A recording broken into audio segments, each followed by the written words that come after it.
Hello everyone, हामी चाहिँ grade 11 को फिजिक्स हेरेर आएको थियौँ र हिजो हामीले युनिट्स एन्ड डाइमेन्सन्सको एउटा भिडियो ल्याएको थियौँ र त्यसमा हामीले युनिट्सहरू भनेको के हो, त्यसै गरी फिजिकल क्वान्टिटीहरूको बारे हामीले डिस्क्रिप्सन गरेका थियौँ हैन। के हुन्छ, कसरी फिजिकल क्वान्टिटिज हुन्छ, फिजिकल क्वान्टिटिजलाई के क्राइटेरियाले बाँधिएको हुन्छ हैन, हो त्यो कुराहरू भयो। फन्डामेन्टल क्वान्टिटिजहरू भनेको के हो, डेराइभ्ड क्वान्टिटिजहरू भनेको के हो, अनि सप्लिमेन्टरी युनिट्सहरू भनेको के हो, त्यो कुराहरू हेरेका थियौँ है त। त्यहाँनिर हामीले बुझ्न खोजेका थियौँ कि फन्डामेन्टल क्वान्टिटिजहरू किन फन्डामेन्टल भए र जहिले तिनीहरू फन्डामेन्टल जुन रूपले हामीले फन्डामेन्टल क्वान्टिटिजहरूलाई डिफाइन गरेका छौँ त्यही रूपमा नै आउँछ भन्ने छैन, त्यसमा पनि धेरै के छ त विवादहरू छ।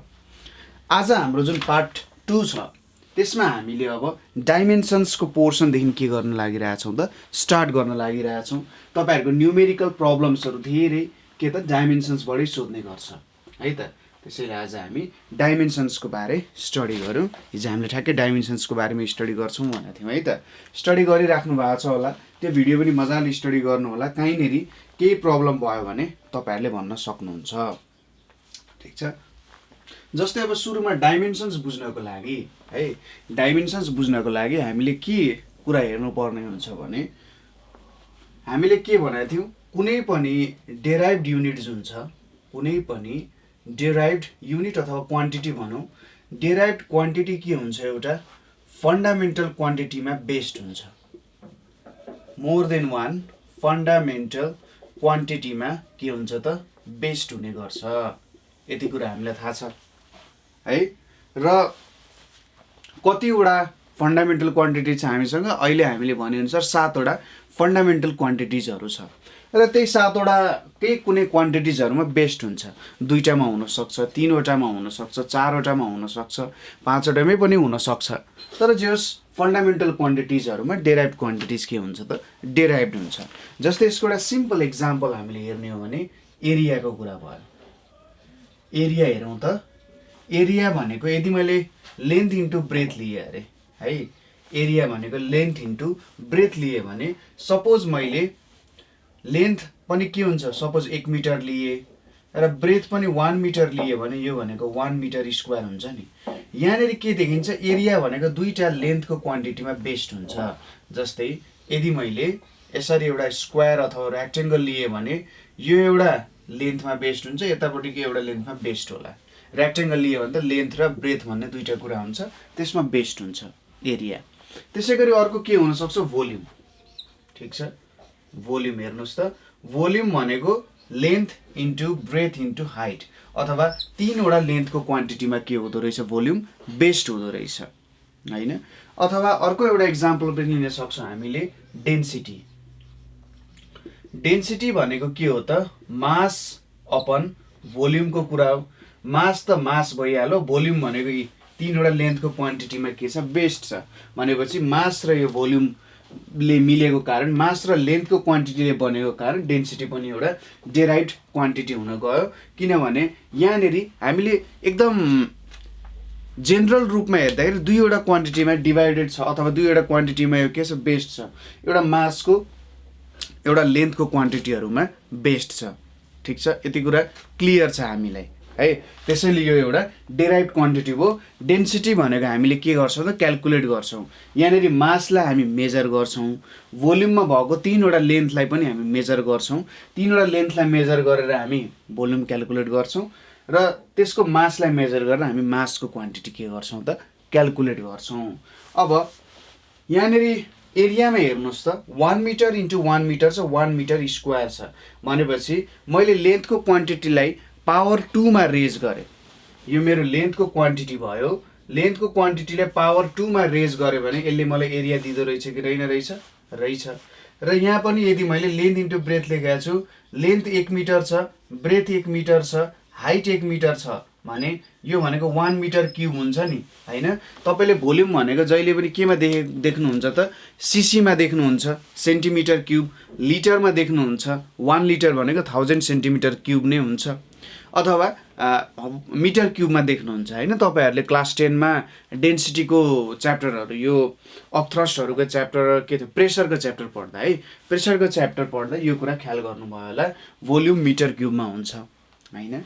हो यहाँनेरि हामीले के देख्यौं त भोल्युमको चाहिँ लेन्थ भोल्युमको यदि हामीले एउटा लेन्थ चाहिँ यसलाई L3 मा लग्यौं हैन L भनेको लेन्थ यसलाई हामीले लेन्थको क्युब गर्यौं भने तीनवटा लेन्थ लिनु हो नि त लेन्थ इन्टु लेन्थ गरेपछि मात्रै लेन्थको क्युब आउँछ। हो तीनवटा यसरी लेन्थको क्युब गरिसकेपछि मात्रै के आउने भयो त हाम्रो भोल्युम आउने रहेछ है। यो कुरा बुझ्यौ है हामीले एरियाको बारेमा बुझ्यौ यो लेन्थहरुको बारेमा पनि हामीले कुरा हेर्यौं। त्यसो भए हामीले यहाँबाट एउटा के कन्क्लुजन निकाल्न सक्छौं भने जुन डेराइभ्ड क्वान्टिटिजहरु फन्डामेन्टल क्वान्टिटिजबाट डेराइभ भइरहेका छन् जुन डेराइभ्ड क्वान्टिटिजहरु फन्डामेन्टल क्वान्टिटिजबाट डेराइभ भइरहेका छन् तिनीहरु के हुँदो रहेछ कि पावर हुँदैन 1 पावरमा हुन्छ कि मोर देन 1 पावरमा पनि के आउन सक्छ यसरी भ्यालु आउन सक्छ जसरी L² र L³ को भ्यालु आएको छ। अब डाइमेन्सन्सको कुरा यहीँबाट आउन जान्छ। डाइमेन्सन्स भनेको कस्तो हुन्छ भने जस्तै जुन डेराइभ्ड क्वान्टिटी हामीले बनाइरहेका छौं नि ठीक छ जुन जस्तै यसको लागि यसरी गरौँ जुन डेराइभ्ड क्वान्टिटिजहरु हामी बनाइरहेका छौं यहाँनेरि मैले एउटा डेराइभ्ड क्वान्टिटीको घेरा बनाए यो भएर के भयो त डेराइभ्ड क्वान्टिटिजहरु भयो डेराइभ्ड क्वान्टिटिजहरु भयो। यो डेराइभ्ड क्वान्टिटी बनाउनको लागि त मैले के गर्नुपर्ने रहेछ फन्डामेन्टल क्वान्टिटिजहरु सप्लाई गर्नुपर्छ हैन। फन्डामेन्टल क्वान्टिटिजहरु के गर्नुपर्ने हुन्छ सप्लाई गर्नुपर्ने हुन्छ डेराइभ बनाउनको लागि फन्डामेन्टल क्वान्टिटिजहरु के हुँदो रहेछ चाहिदो रहेछ भन्ने कुरा भयो। अब यो डेराइभ क्वान्टिटी बनाउन यो फन्डामेन्टल क्वान्टिटीको पावरहरु आउँदो रहेछ। पावर भनेको कि त मासको पावर पनि आउन सक्छ कि लेन्थको पावर आउन सक्छ कि टाइमको पावर आउन सक्छ कि करेन्टको पावर आउन सक्छ कि टेम्परेचरको पावर आउन सक्छ कि अमाउन्ट अफ सब्स्टेन्सको पावर आउन सक्छ mass length time current temperature amount of substance अथवा ल्युमिनस इन्टेन्सिटीको पावरहरु आउन सक्छ यो डेराइभ क्वान्टिटीलाई बुझाउनको लागि है। त्यसैले जब हामीले फन्डामेन्टल क्वान्टिटीलाई कुनै पावरहरुमा रेज गर्छौं नि ठीक छ फन्डामेन्टल क्वान्टिटिजलाई कुनै पावरमा रेज गर्छौं त्यसलाई नि के भनिन्छ त डाइमेन्सन भनिन्छ। डाइमेन्सनले के बुझाउँछ तपाईले फन्डामेन्टल क्वान्टिटिजहरुलाई कति पावरमा रेज गरिराख्नु भएको छ ठीक छ फन्डामेन्टल क्वान्टिटिजहरुलाई कति पावरमा रेज गरिराख्नु भएको छ त्यो नै हाम्रो के हुन जान्छ त त्यसको डाइमेन्सन हुन जान्छ। कुरा क्लियर छ बुझ्नु भयो यहाँनेरि हामीले के गर्नु पर्यो यसरी पावरमा रेज गर्नु पर्यो यिनीहरुलाई है पावरमा रेज गरेर के गर्नु पर्यो त काम गर्नुपर्ने हुन्छ। यसको एक दुईवटा एक्जाम्पल अझै बुझ्न खोजौं पावरमा रेज गर्नुपर्छ भन्दाखेरि कहीँनेरि कन्फ्युजन आउन सक्छ है त। जस्तै मैले एक्सेलरेसनको एक्जाम्पल लिए एक्सेलरेसन भनेको भेलोसिटी बाइ टाइम हो। एकछिनको लागि यसलाई छोडौं यतिकै र एक दुईवटा यसको के कामहरु गर्नुपर्ने हुन सक्छ त्यो कुराहरु बुझौं। जस्तै मासको विभिन्न युनिट छ है मासलाई एक्सप्रेस गर्ने विभिन्न युनिट छ केजीमा एक्सप्रेस गर्न सकिन्छ ग्राममा एक्सप्रेस गर्न सकिन्छ पाउन्डमा एक्सप्रेस गर्न सकिन्छ तर त्यो भनेको मास त मासै हो हैन। मासलाई हामीले यसरी यमले रिप्रेजेन्ट गर्छौं ठीक छ यो भनेको चाहिँ मासलाई चिन्ने तरिका हो। जब हामी डाइमेन्सन्स सँग काम गरिरहेका हुन्छौं त्यतिबेला हामीले जेनरली युनिट के छ अथवा त्यसलाई चिन्ने कुरा के छ हामी एमकेएस मा सीजीएस एफपीएस त्यो भनेर सोच्दैनौं जस्ट मासलाई यमले रिप्रेजेन्ट गर्छौं। यसको एकछिन पछि एउटा एक्जाम्पल पनि हामी हेर्छौं है त। मास भयो लेन्थ पनि अब डिफरेन्ट युनिट हुन्छ तर लेन्थलाई हामीले यलले रिप्रेजेन्ट गर्छौं टाइमलाई हामीले केले रिप्रेजेन्ट गर्छौं टी ले रिप्रेजेन्ट गर्छौं। त्यसैगरी करेन्टलाई हामीले के गर्छौं करेन्टलाई हामीले ए ले रिप्रेजेन्ट गर्छौं है यो चारवटा कुराहरु भयो। त्यसैगरी टेम्परेचरलाई हामीले के ले रिप्रेजेन्ट गर्छौं त टेम्परेचरलाई हामीले जेनरली के ले रिप्रेजेन्ट गर्छौं ठीक छ टेम्परेचरलाई के ले भयो। अमाउन्ट अफ सब्स्टेन्स लाई हामीले एमओ यल ले नै रिप्रेजेन्ट गर्न सकिन्छ। टेम्परेचरलाई के ले भयो 1 2 3 4 5 6 क्यान्डेलाको कुरा अलि पछि गरौँ न जेनरली त्यसको न्यूमेरिकल्सहरु अथवा डाइमेन्सनको कुराहरु हामीले जेनरली सोधिरा हुँदैन है त। यो कुराहरू बुझ्नुभयो। मासलाई डिफ्रेन्ट युनिट्समा लेख्न सकिएला, तर त्यो जस्तो जे गर्यो नि मास त मासै हो नि त, होइन। त्यसै गरी लेन्थलाई डिफ्रेन्ट युनिटले लेख्न सकिएला, लेन्थ लेन्थै हो। टाइमलाई डिफ्रेन्ट युनिटमा लेख्न सकिएला, तर टाइम टी नै हो। अब यो अनुसार हामीले यहाँको कुराहरू डेराइभ गर्छौँ। हेर्नुहोस् है त के कस्तो कुराहरू आउँदो रहेछ भनेर। यहाँनिर हाम्रो एकदम सिम्पल कुराहरू छ। सिम्पल कुराहरूले हामीले धेरै कुराहरू यहाँनिर बुझाउँछ है त। बुझिराख्नु भएको छ होला। तर जेनरली हामीले जेनरली डाइमेन्सन्सको कामहरू गर्दा यो तीनवटा मास लेन्थ टाइमको मात्र जेनरली काम गरिराखेको हुनुपर्छ। ल हेरौँ है त। एक्सेलरेसन भनेको v/t भयो। अब भेलोसिटी भनेको के हो हामीलाई थाहा छ, डिस्प्लेसमेन्ट अपन टाइम हो कि होइन? हो। डिस्प्लेसमेन्ट भनेको त के हो, लेन्थ मेजर गर्ने एउटा तरिका हो कि होइन? हो। डिस्प्लेसमेन्ट भनेको लेन्थै त हो नि। त्यसैले हामी यसरी यल लेख्छौँ र यसलाई यसरी बिग ब्र्याकेटले क्लोज गर्छौँ, माथि क्लोज गऱ्यौँ। टाइम भनेको यो टी भनेको टाइम हो, त्यसैले यसलाई टीले रिप्रेजेन्ट गर्छौँ, ठिक छ। मिली सेकेन्डमा छ, सेकेन्डमा छ, त्यो मतलब भएन। तर एज अ होल यसको के हेरिरहेछौँ, डाइमेन्सन्सहरू हेर्न खोजिरहेछौँ। अब हामीले यिनीहरू बिच अपरेसन गर्न सक्छौँ। यहाँ हेर्नुहोस् है त, यो लेन्थ भयो नि, लेन्थ र टाइम बिच अपरेसन गर्न सकिँदैन, किनभने फन्डामेन्टल क्वान्टिटिजहरू हो नि त, होइन। हामी यो टीलाई, यो टीको पावर त कति छ, 1 छ। अब यसलाई मैले माथि लगेँ भने हाम्रो इन्डिसेसको नियम अनुसार के हुन्छ, टी पावर 1 छ भने माथि जाँदा टी पावर -1 हुन्छ। भनेपछि मैले एउटै ब्र्याकेटभित्र लेख्न सक्छु एल टी -1। अब हेर्नुहोस् त, भेलोसिटीमा के हुँदो रहेछ, लेन्थको डाइमेन्सन 1 हुँदो रहेछ र टाइमको डाइमेन्सन -1 हुँदो रहेछ। यहाँनिर मासको डाइमेन्सन कति हुन्छ, 0 हुन्छ, किनभने यदि मैले यहाँ यम लेखेँ भने 0 = 1 हुन्छ। मैले यम पावर 0 लेख्न सक्छु। यसको मतलब के भयो, मेरो मासको डाइमेन्सन यहाँनिर 0 छ र 0 पनि हुन्छ, किनभने भेलोसिटीमा मासको केही कामै आएको छैन है। अब यहाँनिर हेर्नुहोस् त, एक्सेलरेसन भनेको के हुँदो रहेछ त, यहाँ यल टी -1 भयो माथि भेलोसिटी। अब तल के छ, टाइम छ। यहाँनिर मैले फेरि टी नै लेखेँ, किनभने जे युनिट भयो भने टाइम भनेको टाइम नै हुन्छ। अब यहाँनिर हेर्नुहोस्, यल टी -1 छ। अब यो टी -1 माथि जान्छ कि जाँदैन, यो 1 छ, फेरि माथि गयो भने चाहिँ मैले यसलाई यसरी लेखेँ, टी -1 हुने भयो। अब यो पनि टाइम, यो पनि टाइम। यसलाई हामीले के गर्छौँ, जस्तै हाम्रो के छ नियम, एएम इन्टु एएन छ भने यसलाई हामीले एएम प्लस एन भनेर लेख्न सक्छौँ नि। यहाँ पनि टी -1 छ, अनि यहाँनिर प्लस -1 भनेर लेख्न सक्छु कि सक्दिनँ, मैले सक्छु। के आउने रहेछ त, यल टी पावर -2 आउने रहेछ। यो दुईटा जोड्दा त -2 हुन्छ। हो, यहाँबाट हामीले के देख्यौँ, एक्सेलरेसनको जुन डाइमेन्सन छ, हेर्नुहोस् त यहाँनिर यो एक्सेलरेसनको जुन डाइमेन्सन छ त्यसमा लेन्थको डाइमेन्सन 1 हुँदो रहेछ, टाइमको डाइमेन्सन -2 हुँदो रहेछ है। के हुँदो रहेछ, लेन्थको डाइमेन्सन 1 हुँदो रहेछ र टाइमको डाइमेन्सन कति हुँदो रहेछ, -2 हुँदो रहेछ। कुरा क्लियर छ? यति कुरा बुझ्नुभयो? यो कुरा बुझ्न जरुरी छ है त। यो सिम्पल कुराहरू हामीले बुझ्न जरुरी छ ताकि हामी अगाडि जान सक्यौँ। तपाईहरूले इन्डिसेसको नियमहरू एकदम क्लियर हुनुपर्छ। क्लियर छैन भने नेपाल अनलाइन स्कुलको तपाईहरूले इन्डिसेस सम्बन्धी भिडियोजहरू पनि हेर्न सक्नुहुन्छ। त्यहाँनिर हामीले इन्डिसेसको नियमहरू मजाले डिस्क्राइब गराएका छौँ। हामीले पढ्दा के भनेको थियौँ त भन्दा, हामीले 4 क्लासको आउँदैन भने पनि हामी 4 क्लासको कुराहरू पनि बुझ्न जरुरी छ, किनभने जब क्ल्यारिटी आउँछ त्यति बेला प्रब्लम केही पनि लाग्दैन। कन्सेप्टमा क्ल्यारिटी नआइसकेपछि हाम्रो प्रब्लम सल्भिङमा पनि असर पर्न सक्छ।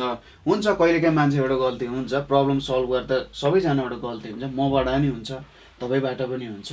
तर यसको मतलब यो होइन कि तपाईँले कन्सेप्ट बुझ्नु भएको छैन। तर प्रब्लमै सुरु गर्न आएन भने त त्यसले अप्ठ्यारो पार्यो नि त, होइन? प्रब्लम त सुरु गर्न आउनुपर्छ। यही कुराहरू हो। अर्को एउटा इक्जाम्पल हामी हेर्न सक्छौँ यसको। अर्को एउटा इक्जाम्पल हेरौँ यहाँनिर। जस्तै हाम्रो के हुनसक्छ, फोर्सको हामीले अहिलेसम्म गरिरहेको इक्जाम्पलहरू हेरौँ है त। फोर्स भनेको मास टाइम्स एक्सेलरेसन हो। तपाईँले एक्सेलरेसनको डाइमेन्सन त लेखिराख्नु भएको छ। मास भनेको यसरी यम लेख्ने हामीले। एक्सेलरेसनको डाइमेन्सन के थियो, यल टी -2 थियो। अब यसलाई हामीले एउटै ब्र्याकेटभित्र लेख्न सक्छौँ। के लेख्न सक्छौँ त, यम यल टी -2 भनेर लेख्न सक्छौँ, होइन? यम यल टी -2 भनेर लेख्न सक्छौँ। यो भयो। अर्को हेरौँ डेन्सिटीको। डेन्सिटी भनेको के हो त, मास अपन भोल्युम हो। अब मासको डाइमेन्सनमा हामीले यम लेख्न सक्छौँ। भोल्युम भनेको के हो? भोल्युम भनेको त length into breadth into height लेखेँ मैले है, सबसे जेनरल फर्मुला। यो पनि लेन्थ हो त्यसैले यल हुने भयो, बी पनि लेन्थै हो, ब्रेथ भनेको नि लेन्थै हो, यल हुने भयो, एच भनेको नि लेन्थै हो हैन। अब यो भनेको त यल क्युब आउने भयो नि त, यहाँ तीनवटा यल भयो, पावर 1 पावर 1 पावर 1, यो तीनवटै पावर जोड्दा त 1 + 1 + 1 जोड्दा 3 हुन्छ। यसरी गरियो। अब यहाँनिर के लेख्न सक्यो? यल क्युब लेख्न सक्यो। अब यसलाई माथि लग्यो भने त के हुन जान्छ? यहाँनिर यम यल -3 हुन जान्छ। भनेपछि डेन्सिटीमा हाम्रो के हुँदो रहेछ? मासको डाइमेन्सन 1 आउँदो रहेछ, लेन्थको डाइमेन्सन -3 आउँदो रहेछ, र टाइमको डाइमेन्सन यहाँनिर के छ त? 0 छ है त। ठिक छ, कुरा बुझ्नुभयो। यहाँनिर हामीले यो एक्जाम्पल पनि हेऱ्यौँ। अब अरू एक्जाम्पल के गराएको थियौँ? एक दुईवटा अरू एक्जाम्पल पनि गरौँ, हामी टोटल्ली क्लियर भएरै जाउँ सबै कुराहरू। हामीले क्लास 10 सम्म पढेको डाइमेन्सनको सबै कुराहरू हामी गर्दै नै जानुपर्ने हुन्छ। यो पनि भयो। जस्तै अब अर्को कुरा के पनि गराएको थियौँ हामीले? प्रेसर पनि हेरेको थियौँ है त। प्रेसरको कुरा पनि हेरेको थियौँ। जस्तै प्रेसर भनेको के हो त? हाम्रो फोर्स ओपन एरिया हो कि होइन? हो। फोर्सको डाइमेन्सन हामीले निकालिसकेका छौँ कि यम यल टी -2 निकालेका छौँ। अब एरिया भनेको के हो? एरिया भनेको त लेन्थ इन्टु ब्रेथ हो। अब यो लेन्थ भनेको पनि यलै हुन जान्छ, यसको पावर 1 छ, र ब्रेथ भनेको नि लेन्थै त हो नि एक प्रकारको, यलको पावर 1। ठिक छ, यो भनेको के हुन्छ? एल पावर 1, यो भन्छ एल स्क्वायर हुन जान्छ कि जाँदैन? जान्छ। यहाँनिर के आउन गयो? एल स्क्वायर आउन गयो।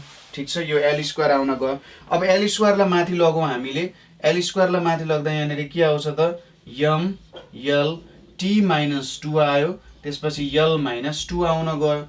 अब यहाँनिर 1 छ पावर, यो -2 छ, भनेपछि यहाँनिर के आउने भयो? यम यल 1 -2 टी -2 आउने भयो। यो इक्वल्स टु के हुन जान्छ? एम एल -1 टी -2 आउने भयो। ठिक छ, यो कुरा बुझ्यौँ हामीले। हो, यसरी हामीले डाइमेन्सन झिक्छौँ।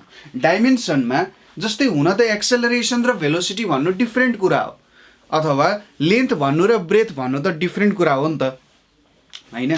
तर यसमा चाहिँ के उसले देख्छ भने मान्छे भनेको केटाकेटी हुनसक्छ हैन, गोरो कालो हुनसक्छ, तर सबैजना मान्छे नै हो नि, हो त्यसरी हेर्छ उसले। बाँदर पनि कोही ठुलो हुनसक्छ, कोही सानो हुनसक्छ, कोही मुख बिग्रेको हुनसक्छ, कोही के हुनसक्छ, तर सबै बाँदर हो नि। यसले पनि त्यही गर्छ। उसले लेन्थ र ब्रेथ भन्ने क्वान्टिटी डिफ्रेन्ट हो भनेर छुट्याउँदैन, तिनीहरू लेन्थै हो आखिरी, त्यसैले मैले यसलाई लेन्थै लेख्छु भनेर सोध्छ। उसले मासको क्वान्टिटीलाई डिफ्रेन्ट हो भनेर छुट्याउँदैन। उसले टाइमको क्वान्टिटी बेग्ला बेग्लै आइरहेछ, मैले डिफ्रेन्ट तरिकाले युज गरेको छु भनेर लेख्दैन। तपाईँले टाइम, एउटा टाइमलाई T1 लेख्नु भयो, अर्को टाइमलाई T2 लेख्नु भयो भने पनि उसले दुइटैलाई पढ्दाखेरि कसरी पढ्छ? ए दुइटै टाइम हो है, मैले यसमा यो एनालाइसिस गर्न सक्छु भनेर उसले सोध्छ।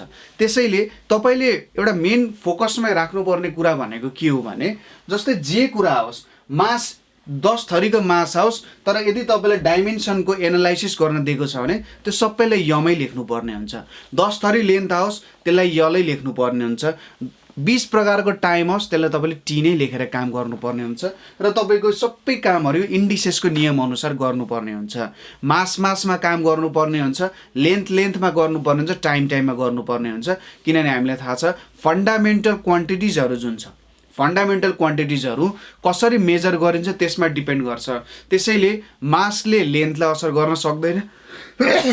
सरी, हल्का जाडो छ है त। मासले लेन्थलाई असर गर्न सक्दैन, लेन्थले टाइमलाई असर गर्न सक्दैन है त। यही कुराहरू हो। ठिक छ, यति कुराहरू बुझ्यो होला। अब अरू के पढाएको थियौँ हामीले भन्दा, ठिक छ, बिस्तारै हेर्दै जान्छन् त्यो कुराहरू सबै। यो कुराहरू तपाईँले लेख्नुभयो होला है त।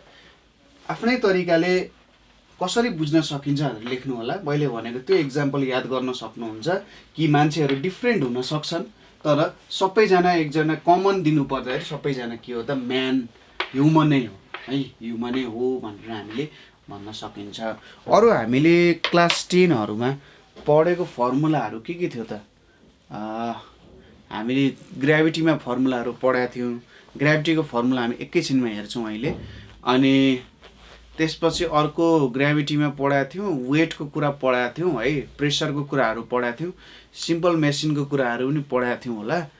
अरू फर्मुलाहरू जेस हेरौँ त अरू के हुनसक्छ। ठिक छ, नभए अहिलेको लागि यति फर्मुला डेराइभ गरिराखौँ। तपाईँहरूले अरू आफूले बुझेको फर्मुलाजहरू ट्राई गर्न सक्नुहुन्छ है। अब हाम्रो के छ, क्याटेगोरिज अफ डाइमेन्सन भन्ने छ। ठिक छ, डाइमेन्सनको क्याटेगोरिजहरू के कस्तो कस्तो खालको डाइमेन्सन हुन्छ त भनेर सायद यहाँनिर इक्जाम्पलहरू आउँछ होला, त्यसलाई हामीले हेर्न सकिन्छ। क्याटेगोरिज अफ डाइमेन्सन भनेर छ। हामीसँग 4 क्याटेगोरिज अफ फिजिकल क्वान्टिटिज छ। सरी, डाइमेन्सन भन्न आएको छ physical quantities. 4 categories of physical quantities है। जस्ट डेफिनेसन मात्रै हो, त्यस्तो हामीले जस युज गरिराख्ने नै कुरा हो, तर यसलाई नाम मात्रै दिएको। सुरुमा आउँछ डाइमेन्सनल भेरिएबल भन्ने।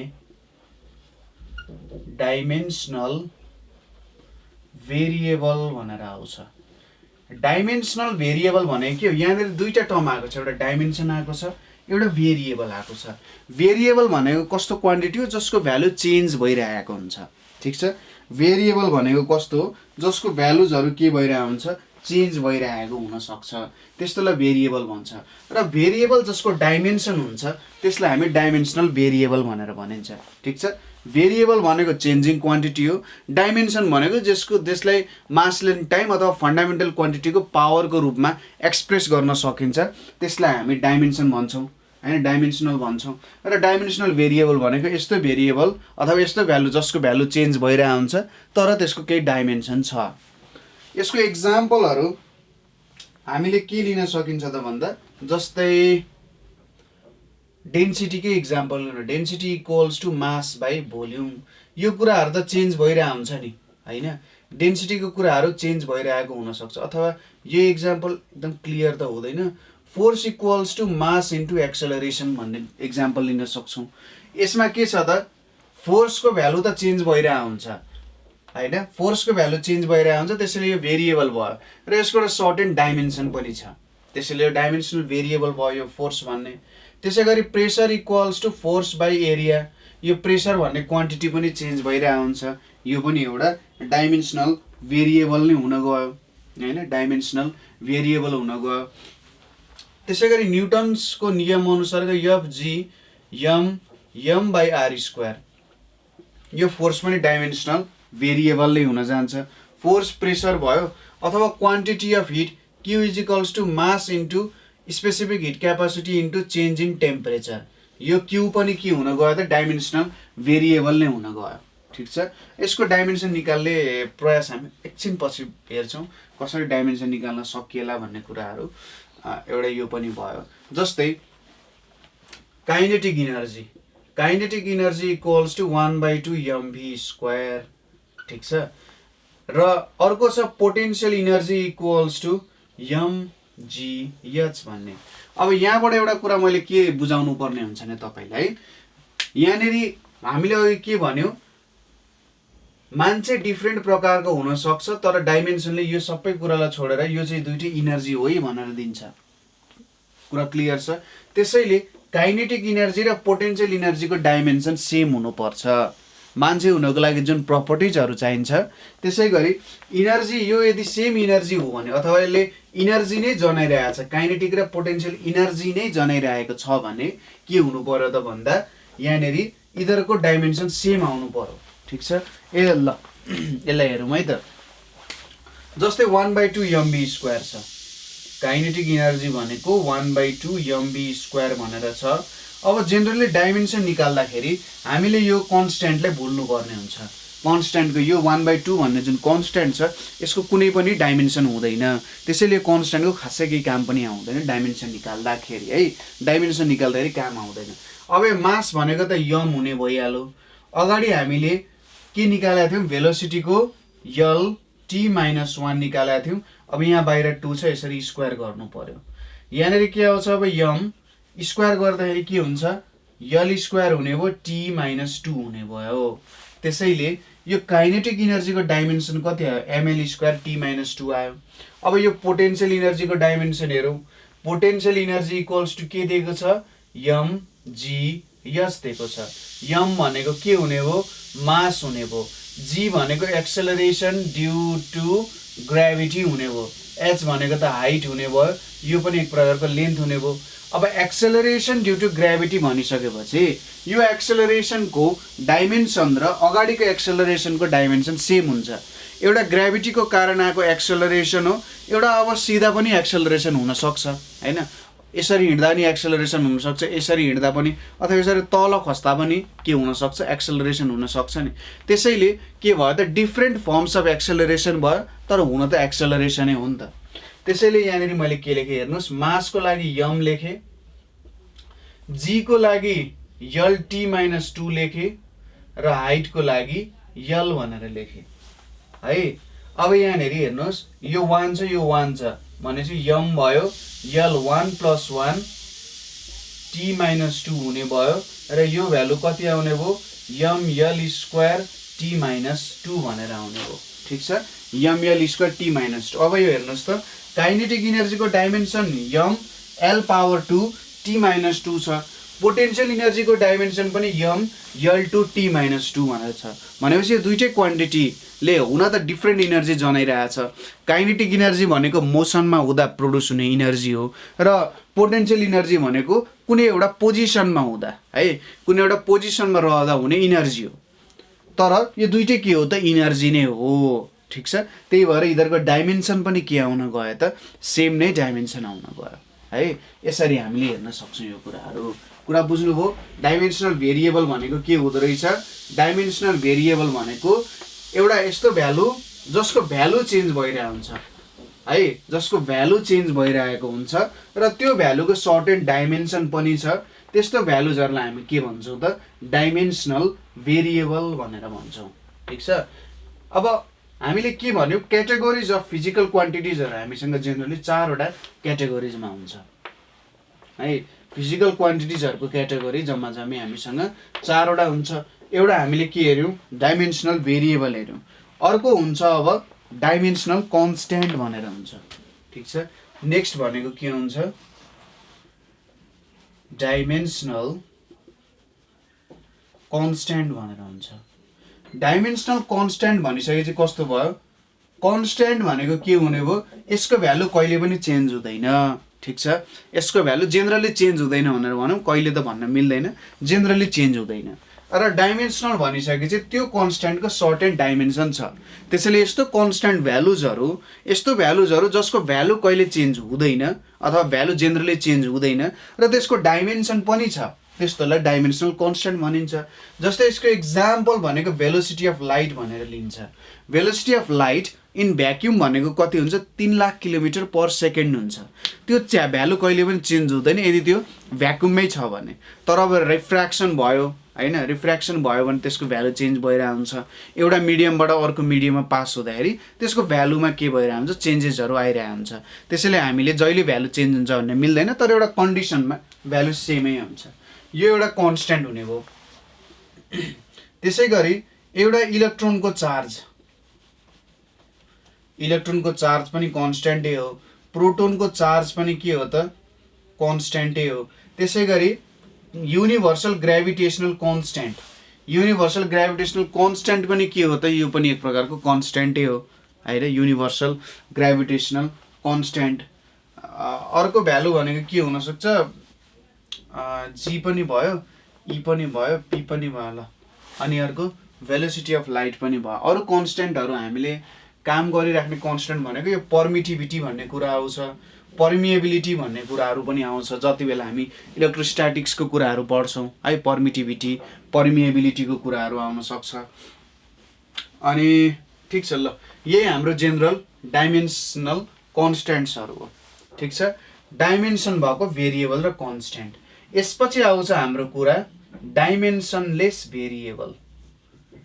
डाइमेन्सनलेस भेरिएबलहरू भनेर आउँछ। यस्तो भेरिएबल जसको कुनै डाइमेन्सनै हुँदैन। ठिक छ, यस्तो भेरिएबल जसको कुनै डाइमेन्सनै हुँदैन त्यस्तोलाई हामी के भन्छौँ त डाइमेन्सनलेस भेरिएबल भनेर भन्छौँ। त्यसको कुनै डाइमेन्सनै हुँदैन। जस्तै स्ट्रेन भन्ने एउटा क्वान्टिटी हुन्छ है। जति बेला हामी इलास्टिसिटीको च्याप्टर पढ्छौँ त्यति बेला यो क्वान्टिटी आउँछ। स्ट्रेन भनेको के हुन्छ त change in length by original length हुन्छ। यो यसलाई डेल्टा यल भनेर पढिन्छ। डेल्टा यलले के दिन्छ त चेन्ज इन लेन्थ। ठिक छ, चेन्ज इन लेन्थ भनेको new length minus original length है त। New length minus original length भनेको चेन्ज इन लेन्थ, अथवा change in area by original area, अथवा change in volume by original volume. अब हेर्नुहोस् त चेन्ज इन लेन्थ भन्दा पनि माथि त लेन्थै आउँछ कि आउँदैन? चेन्ज इन लेन्थ भन्दा पनि माथि त लेन्थकै क्वान्टिटी आउँछ नि केही न केही, र तल पनि लेन्थ छ। माथि लेन्थ तल लेन्थ एकअर्कासँग काटिएर के आउँछ? केही पनि डाइमेन्सन आउँदैन। माथि एरिया तल एरिया एकअर्कासँग डाइमेन्सन काटेर केही पनि डाइमेन्सन आउँदैन। Change in volume original volume काटिन्छ डाइमेन्सन, केही पनि डाइमेन्सन आउँदैन। तर यिनीहरू के हो त भेरिएबल हो, किनभने चेन्ज भइरहेको छ है, डाइमेन्सनल भेरिएबल भयो। त्यसपछि आउँछ स्पेसिफिक ग्राभिटी भन्ने कुरा। ठिक छ, स्पेसिफिक ग्राभिटीमा हामी के गर्छौँ त भन्दा स्पेसिफिक ग्राभिटीलाई डेन्सिटी पनि भनिन्छ। स्पेसिफिक ग्राभिटीमा हामी कुनै एउटा अब्जेक्टको डेन्सिटी केसँग डिभाइड गर्छौँ त विथ 4 डिग्री सेल्सियसको पानीसँग हामी कम्पेयर गर्छौँ। किन 4 डिग्री सेल्सियससँग कम्पेयर गर्छौँ त भन्दा त्यो बेला पानीको भोल्युम सबसे लिस्ट हुन्छ र त्यसको डेन्सिटी सबसे हाइएस्ट हुन्छ होइन हो। त्यो नै के स्पेसिफिक ग्राभिटी हो।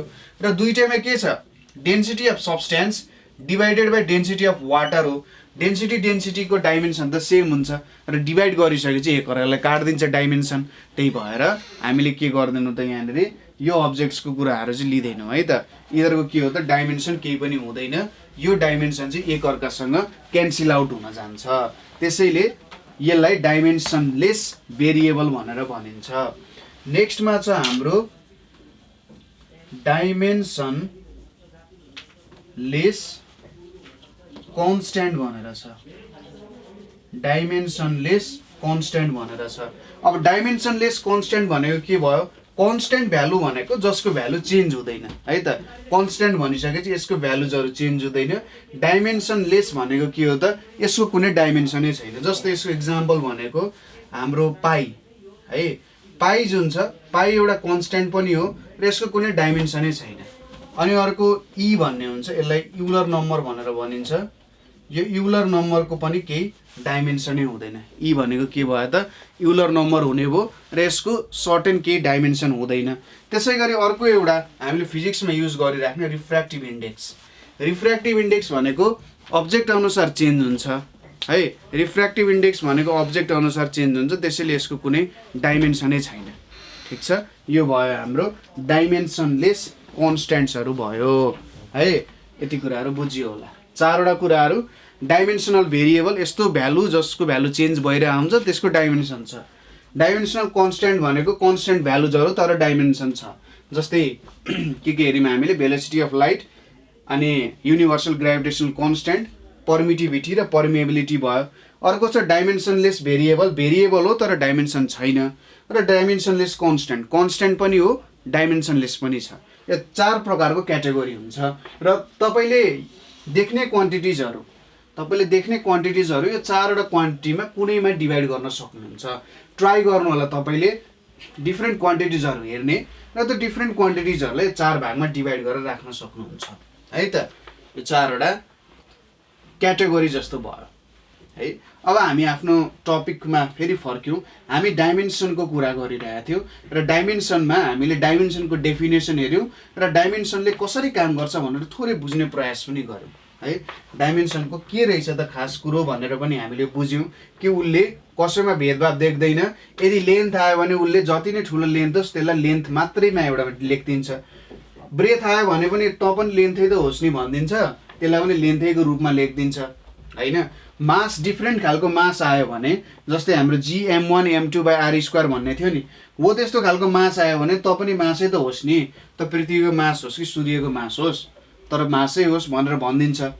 हो त्यसले काहीँ पनि भेदभाव हेर्ने भएन भन्ने टाइपको कुराहरू आयो यहाँ है त। यति कुराहरूमा हामी पक्कै पनि क्लियर भयौँ होला। कुनै पोइन्टमा क्लियर भएन भने तपाईँहरूले सोध्न सक्नुहुन्छ है त। अब नेक्स्ट हामीले पढ्नुपर्ने कुरा, हामीले डाइमेन्सनको बारेमा पढ्यौँ। अर्को छ डाइमेन्सनको युजको बारेमा हामीले स्टडी गर्नुपर्नेछ। ठिक छ, डाइमेन्सनको युज के हो, अथवा यसलाई हामीले जुन एनालाइसिस गऱ्यौँ त्यसलाई हामी डाइमेन्सनल एनालाइसिस भनेर भन्छौँ है। यसलाई हामी के भन्छौँ, डाइमेन्सनल एनालाइसिस भनेर भन्छौँ।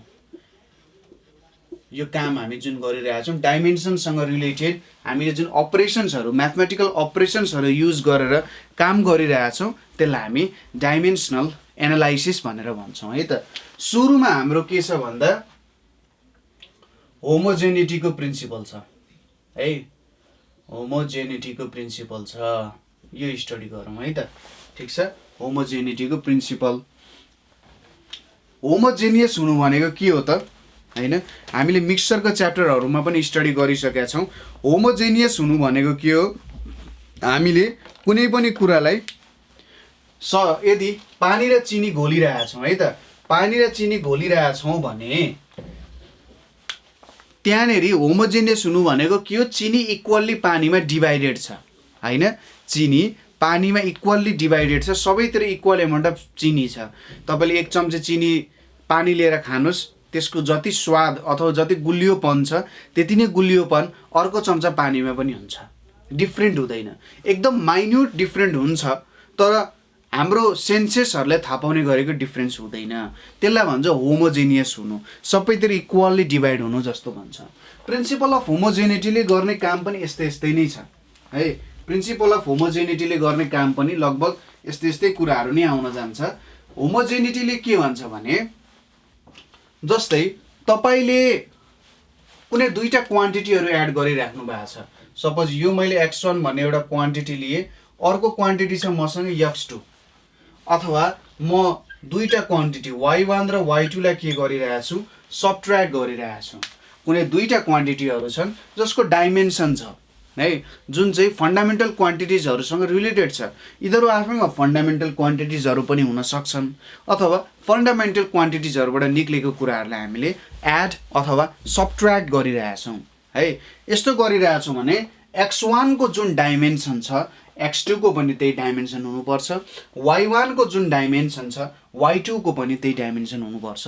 यो भन्छ हाम्रो प्रिन्सिपल अफ होमोजेनिटीले। ठिक छ, यिनीहरूको डाइमेन्सन के हुनुपर्छ, सेम हुनुपर्छ भनेर भन्छ।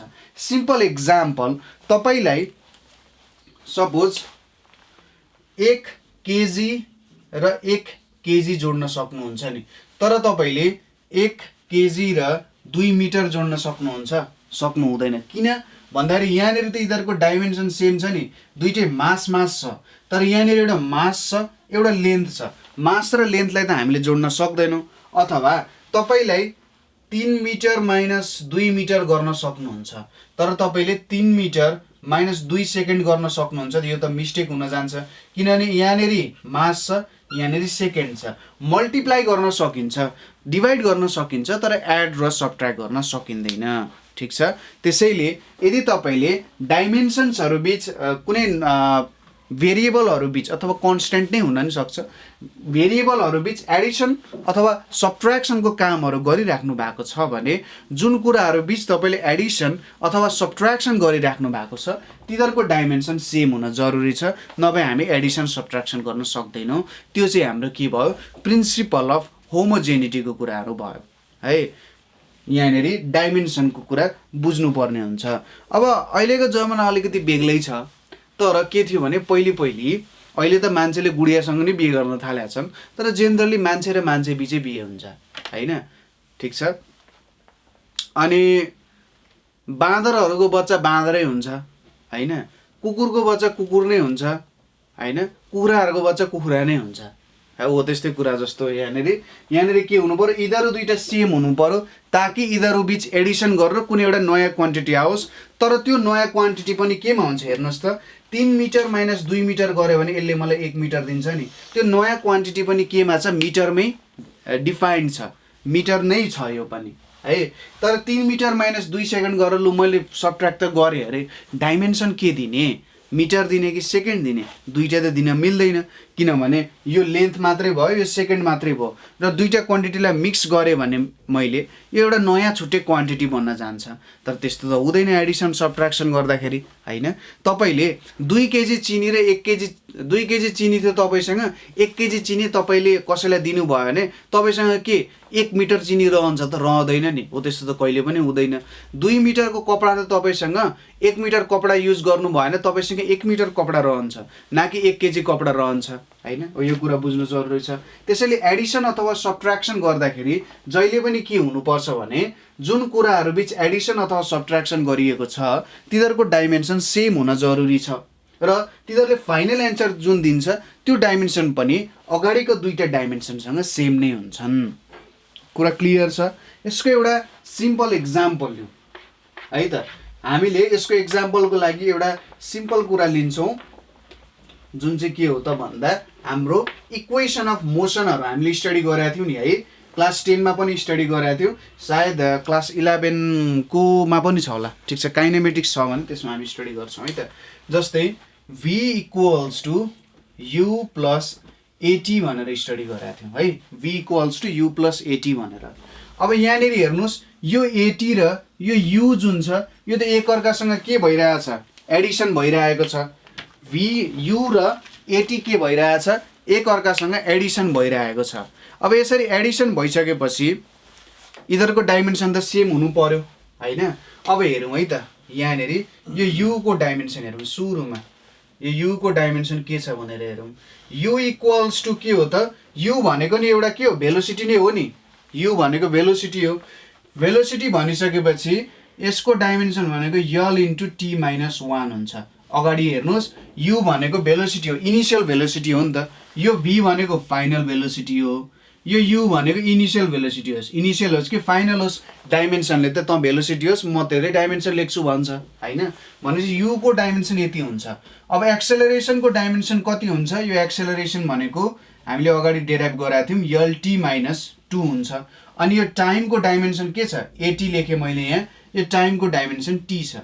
अब यहाँनिर हेर्नुहोस्, lt माइनस 2 प्लस 1 हुने भयो र यहाँनिर के आउने भयो? lt माइनस 1 आउने। अब हेर्नुहोस् त, यो u को डाइमेन्सन र एटी को डाइमेन्सन के रहेछ? सेम रहेछ। u र एटी को डाइमेन्सन सेम रहेछ भनिसकेपछि के भयो त? हामीले यो दुईटालाई एडिसन गर्न सक्यौँ। त्यसैले तपाईँहरूले जुन कुराहरू पनि एडिसन सब्ट्र्याक्सन गरिराख्नुहुन्छ नि, अरे यार जे पाए त्यही गरेको हो कि जस्तो लाग्न सक्छ नि कहिलेकाहीँ। तर हेर्नुहोस्, एकदम म्याथमेटिकल्ली प्रुभ गरेर यो कुराहरू हामीले गरिरहन्छौँ। त्यसैले कुनै कुराहरू बिच एडिसन सब्ट्र्याक्सन गर्दाखेरि एउटा फिजिक्सको स्टुडेन्टको नाताले तिनीहरूको डाइमेन्सन सेम छ कि छैन भन्ने कुराहरू हामीले चेक गर्न जरुरी छ, ठिक छ। यहाँनिर lt माइनस 1 आयो, यतापट्टि पनि lt माइनस 1 नै आयो, ठिक छ। अर्को एउटा इक्जाम्पल पनि हामी चेक गर्न सक्छौँ। इक्जाम्पल के हुन्छ? s equals to ut plus half AT square भनेर छ। यहाँनिर अब ut को डाइमेन्सन र हाफ एटी स्क्वायरको डाइमेन्सन चेक गरौँ है त। यिनीहरू एडिसन गरिएको छ। सुरुमा ut को कुरा हेरौँ। ut u भनेको भेलोसिटी, भेलोसिटी भनेको lt माइनस 1 हुने भयो र यो t भनेको के हो? टाइमै भयो, t पावर 1 भयो। यहाँनिर अब lt माइनस 1 प्लस 1 हुने भयो। यो भनेको के आउने भयो त? lt पावर 0 आउने भयो र फाइनल्ली ut को डाइमेन्सन त लेन्थ मात्रै हुने भयो। र हाफ एटी स्क्वायर हेरौँ। हाफ एटी स्क्वायरमा त हामीले एटी स्क्वायर हेरे पुग्छ, किनभने 1/2 को केही पनि डाइमेन्सन छैन, यसले केही पनि कन्ट्रिब्युट गर्दैन। अब यहाँनिर a को डाइमेन्सन भनेको lt माइनस 2 हुने भयो। t स्क्वायर भनेपछि त t को पावर 2 हुने भयो। फेरि यहाँनिर के आउने भयो? lt माइनस 2 प्लस 2 आउने भयो र यसको एन्सर के आउने भयो? यल आउने भयो, ठिक छ। यल आउने भयो। र फाइनल्ली अर्को कुरा के पनि बुझ्नुहोस् भने जुन यहाँनिर यल आइरहेछ नि, योसँग डाइमेन्सन मिल्न जान्छ। किन त यो हुन्छ भन्दा हेर्नुहोस् त, मैले यसलाई s minus ut minus half AT square equals to 0 लेख्न सक्छु। अब यहाँ त मैले हेर्नुहोस् त, s र ut बिच सब्ट्र्याक्सन गरिरहेको छु नि। s भनेको के हो? डिस्टेन्स कभर्ड, होइन। s भनेको के हो? डिस्टेन्स कभर्ड हो। र डिस्टेन्स कभर्ड भइसकेपछि यसको डाइमेन्सन र यसको डाइमेन्सन सेम नभए म यिनीहरू बिच सब्ट्र्याक्सन गर्न सक्छु त? कहिले पनि सक्दैन। त्यही भएर इधरको डाइमेन्सन सेम हुने भयो। त्यसै गरी यहाँ हेर्नुहोस् त भेलोसिटी र इधरको डाइमेन्सन पनि सेम छ। v minus u minus at equals to 0 लेख्न सक्छु नि त मैले। त्यसैले डाइमेन्सन सेम हुनुपर्छ। अगाडि पछाडिको यसरी डाइमेन्सनहरू जेनरली सेम नै हुन्छन्। हामीले त्यसरी पनि यिनीहरू सम्बन्धी काम गर्न सकिन्छ। अब अर्को एउटा इक्जाम्पल पनि हेर्न मन लाग्यो होला है त। यहाँ हामीले के हेऱ्यौँ त लज अफ मोसनहरूको डाइमेन्सनहरू हेरिरहेछौँ। यहाँनिर अब भेन्डरवाल्स इक्वेसनहरू भनेर के भनेर सोधिरहेको हुन्छ है। भेन्डरवाल्स इक्वेसन भनेर सोधिरहेको हुन्छ। जेनरली म भेन्डरवाल्स इक्वेसनहरू चाहिँ बिर्सिरहेको हुन्छु है त। भेन्डरवाल्स इक्वेसन भनेको कस्तो हुन्छ भन्ने कुराहरू बिर्सिरहेको हुन्छु। यसलाई हामीले कसरी लेख्न सकिन्छ होला भन्दा भेन्डरवाल्स इक्वेसन हुन्छ है। जस्तै जेनरली क्वेसन के सोध्छ भने p plus a by v square अनि यहाँनिर के छ v minus b equals to rt भनेर एउटा इक्वेसन हुन्छ यहाँनिर। ठिक छ, rt भनेर इक्वेसन हुन्छ। अहिले हामी सिधै डाइमेन्सन निकाल्ने कार्यक्रममा लाग्दैनौँ। हामी सुरुमा यो कुराहरू हेर्छौँ कि यसमा के एप्लाई गर्न सकिन्छ। तपाईँले यो इक्वेसन दिन्छ र तपाईँले के सोध्छ, यो दुईटा a र b भन्ने छ नि, यो a र b को डाइमेन्सन भेट भनेर सोध्छ। ठिक छ, p plus a by v square into v minus b equals to rt भनेर इक्वेसन हुन्छ। र तपाईँले के भन्छ, लु यसको डाइमेन्सन भेट नि त, के डाइमेन्सन हुन्छ भनेर सोध्छ। अब यहाँनिर हेर्नुहोस् के भइरहेछ, p र p plus a by v square भइरहेको छ। ठिक छ, हामीले यहाँ यो हेर्नुहोस्, यो p भनेको प्रेसर हो, p भनेको प्रेसर हो, v भनेको के हो भोल्युम हो है, r भनेको के हो युनिभर्सल ग्यास कन्स्ट्यान्ट भन्छ यसलाई। ठिक छ, युनिभर्सल ग्यास कन्स्ट्यान्ट भनेर भन्छ। र t भनेको त आफ्नै टेम्परेचर नै हो है त, टेम्परेचरको कुराहरू भयो। अब मैले यहाँनिर हेर्नुहोस् यो मल्टिप्लिकेसनको कुरा हेरिराख्नु पर्दैन, किनभने डाइमेन्सन डिफ्रेन्ट भयो भने पनि हामीले मल्टिप्लिकेसन र डिभिजन गर्न पाउँछौँ। ठिक छ, मल्टिप्लिकेसन र डिभिजन गर्न पाउँछौँ। त्यसैले यो टर्ममा हेर्नुहोस्, सुरुमा हाम्रो यो p र a प्लस b स्क्वायरलाई हेर्नुहोस्, यिनीहरू दुईटा के भइरहेछन्, एडिसन भइरहेको छ। एडिसन भइरहेको छ भनेपछि यो p को डाइमेन्सन र a बाई v स्क्वायरको डाइमेन्सन सेम हुनुपर्छ कि पर्दैन? अभियसली पर्छ। a बाई b स्क्वायर र p को डाइमेन्सन सेम भएन भने हामीले यिनीहरू बिच एडिसनै गर्न सक्दैन, हाम्रो इक्वेसन रङ हुन जान्छ। त्यसैले अब p को डाइमेन्सन, p भनेको प्रेसर, प्रेसरको डाइमेन्सन अगाडि हामीले के भनेको थियौँ, फोर्स बाई एरिया हो। फोर्स बाई एरिया भनिसकेपछि फोर्स भनेको m l t माइनस 2 हुन्छ र एरियाको डाइमेन्सन l स्क्वायर हुन्छ। त्यसैले यो कति आउन गयो, m l माइनस 1 आउँछ अनि t माइनस 2 आउन जान्छ है। यति हामीले निकालेका थियौँ। अब भोल्युमको स्क्वायर छ नि यहाँनिर, भोल्युमको स्क्वायर भनेको त के हुन्छ, भोल्युम भनेको l क्युब हुन्छ, यहाँनिर स्क्वायर आयो भनेपछि l 6 हुने रहेछ। यो भोल्युमको कुरा है, यो हाम्रो भोल्युमको डाइमेन्सन भयो। अब यो a को डाइमेन्सन हामीलाई थाहा छैन है, यो a को डाइमेन्सन के हुन्छ भनेर हामीलाई थाहा छैन। त्यही भएर हामीले मैले के लेखेँ, a बाई l पावर 6 को डाइमेन्सन र हाम्रो m l minus 1 t minus 2 को डाइमेन्सन सेम हुने रहेछ।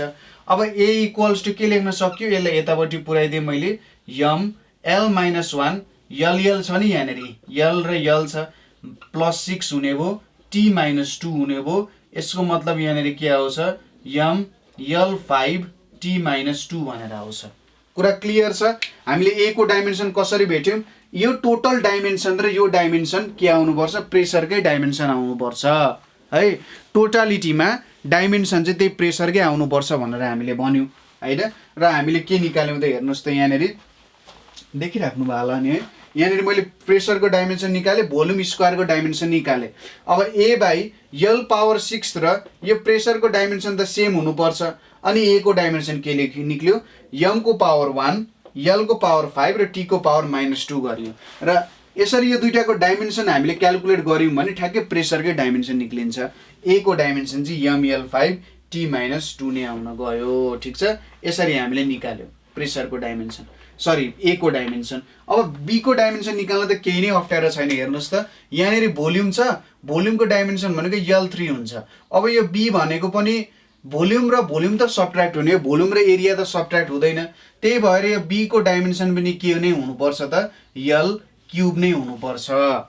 यसरी हामीले होमोजेनिटीको प्रिन्सिपल अनुसार भ्यान डर वाल्स इक्वेसनहरूको जुन ए र बी छ तिनीहरू दुईटाको डाइमेन्सन पनि निकाल्न सक्ने भयौँ। ठिक छ, कुरा क्लियर छ? तपाईँले बुझ्नुभयो होला यहाँनिर ए को डाइमेन्सन कसरी निस्क्यो भन्दा ए बाई भी स्क्वायर र पी एड गरिरहेछौँ हामीले, र त्यो एडिसन गर्दाखेरि डाइमेन्सन सेम हुने मात्र एडिसन गर्न सकिन्छ, र अन्तिममा हामीले यसरी निकाल्यौँ भी स्क्वायरको यल 6 हुन्छ, प्रेसरको यम यल -1 टी -2 हुन्छ, र यसले यतापट्टि लगेर ए को डाइमेन्सन हामीले निकाल्यौँ। ल अफ इन्डिसेसहरू हामीले यहाँनिर एप्लाई गर्न पाउँछौँ। सजिलो छ, एकदम सजिलो तरिकाले हामीले यसलाई काम गऱ्यौँ यहाँनिर है। धेरैवटा क्वेसन हामी यहाँनिर हेर्नुपर्ने हुन्छ, किनभने जति सक्दो धेरै प्रब्लमहरू हामी सल्भ गर्छौँ त्यति नै हाम्रो बिच एउटा फिजिक्सको न्युमेरिकल सल्भ गर्ने कन्फिडेन्स बढ्दै जान्छ है त। धेरैभन्दा धेरै प्रब्लमहरू सल्भ गर्नु होला, किनभने थ्योरी भनेको एउटा जेनरल कुराहरू हो है। थ्योरी भनेको जेनरल हुन्छ, कन्सेप्ट भनेको एउटा जेनरल हुन्छ, तर के हुन्छ भने न्युमेरिकलहरू सल्भ गर्दाखेरि हामीले धेरैवटा कन्सेप्टलाई एड गरेर काम गर्नुपर्ने हुनसक्छ। न्युमेरिकलमा धेरैवटा कन्सेप्टलाई एड गरेर हामीले काम गर्नुपर्ने हुन्छ। त्यही भएर जति सक्दो न्युमेरिकलहरू सल्भ गर्नु होला, किनभने तपाईँले न्युमेरिकल एउटा क्वेसन अथवा एउटा च्याप्टरको न्युमेरिकल सल्भ गर्दाखेरि तपाईँले 3वटा च्याप्टरको कन्सेप्टहरू युज गरेको हुनुपर्छ, युज गर्ने हुनसक्छ। इलेक्ट्रिसिटीको न्युमेरिकल सल्भ गर्दाखेरि ग्राभिटीको न्युमेरिकल पनि तपाईँले बुझेको छैन भने त्यसमा प्रब्लम हुनसक्छ, किनभने त्यसरी 2-3वटा कुराहरूलाई जोड्दै नै न्युमेरिकलको प्रब्लमहरू बनाउने गर्छ है त। हामीले पहिलो के हेऱ्यौँ त, होमोजेनिटीको कुराहरू हेऱ्यौँ। अब होमोजेनिटीको कन्सेप्ट्समा तपाईँले सायद केही पनि प्रब्लम छैन होला। अरू प्रब्लमहरू होमोजेनिटीको यस्तै सोधिरहेको हुन्छ है। होमोजेनिटीसँग रिलेटेड प्रब्लम्सहरू भनेको यस्तै नै छ। हामी पछि न्युमेरिकल्सहरू सल्भ गर्दा पनि होमोजेनिटीको प्रब्लम्सहरू हामी सल्भ गर्छौँ है त। सिम्पल छ, तपाईँले केही टेन्सन दिने होइन, जस्ट त्यहाँनिर दिएको न्युमेरिकल्सहरू सल्भ गर्दै जाने हो। अर्को छ हाम्रो अब कन्भर्जन अफ युनिट्स भन्ने कुरा छ। ठिक छ, हामीले युनिट्सहरू कन्भर्जन गर्नु पर्यो भने पनि डाइमेन्सनल एनालाइसिस युज गर्छौँ। Conversion of units. अब युनिट्स कन्भर्जनको कुरा गर्दाखेरि कन्भर्जन अफ युनिट्स भनेको के हो, यदि ग्राममा छ भने केजीमा लाने, केजीमा छ भने ग्राममा लाने, मिटरमा छ भने सेन्टिमिटरमा लाने। अब कसरी दिएको छ भन्ने कुरा हो। हामीले यसमा जेनरली एक्जाम्सको ओरिएन्टेड भएर कुरा गर्ने हो भने कि त सिजिएसबाट एसआई युनिटमा सोध्छ, कि सिजिएस भनेर एसआई नभनेर एमकेएस भन्न सक्छ। जेनरली अहिलेसम्म फुट पाउन्ड सेकेन्डमा सोधेको छैन है क्वेसनहरू। ठिक छ, जेनरली केमा सोधिरहेको हुन्छ, कि त सिजिएसबाट एमकेएसमा, एमकेएस भनेपछि एसआई एउटै कुरा हो बुझिहालिन्छ, कि त एमकेएसबाट सिजिएसमा अथवा एसआईबाट। जस्तै यसको थोरै एउटा थ्योरी बुझौँ है त।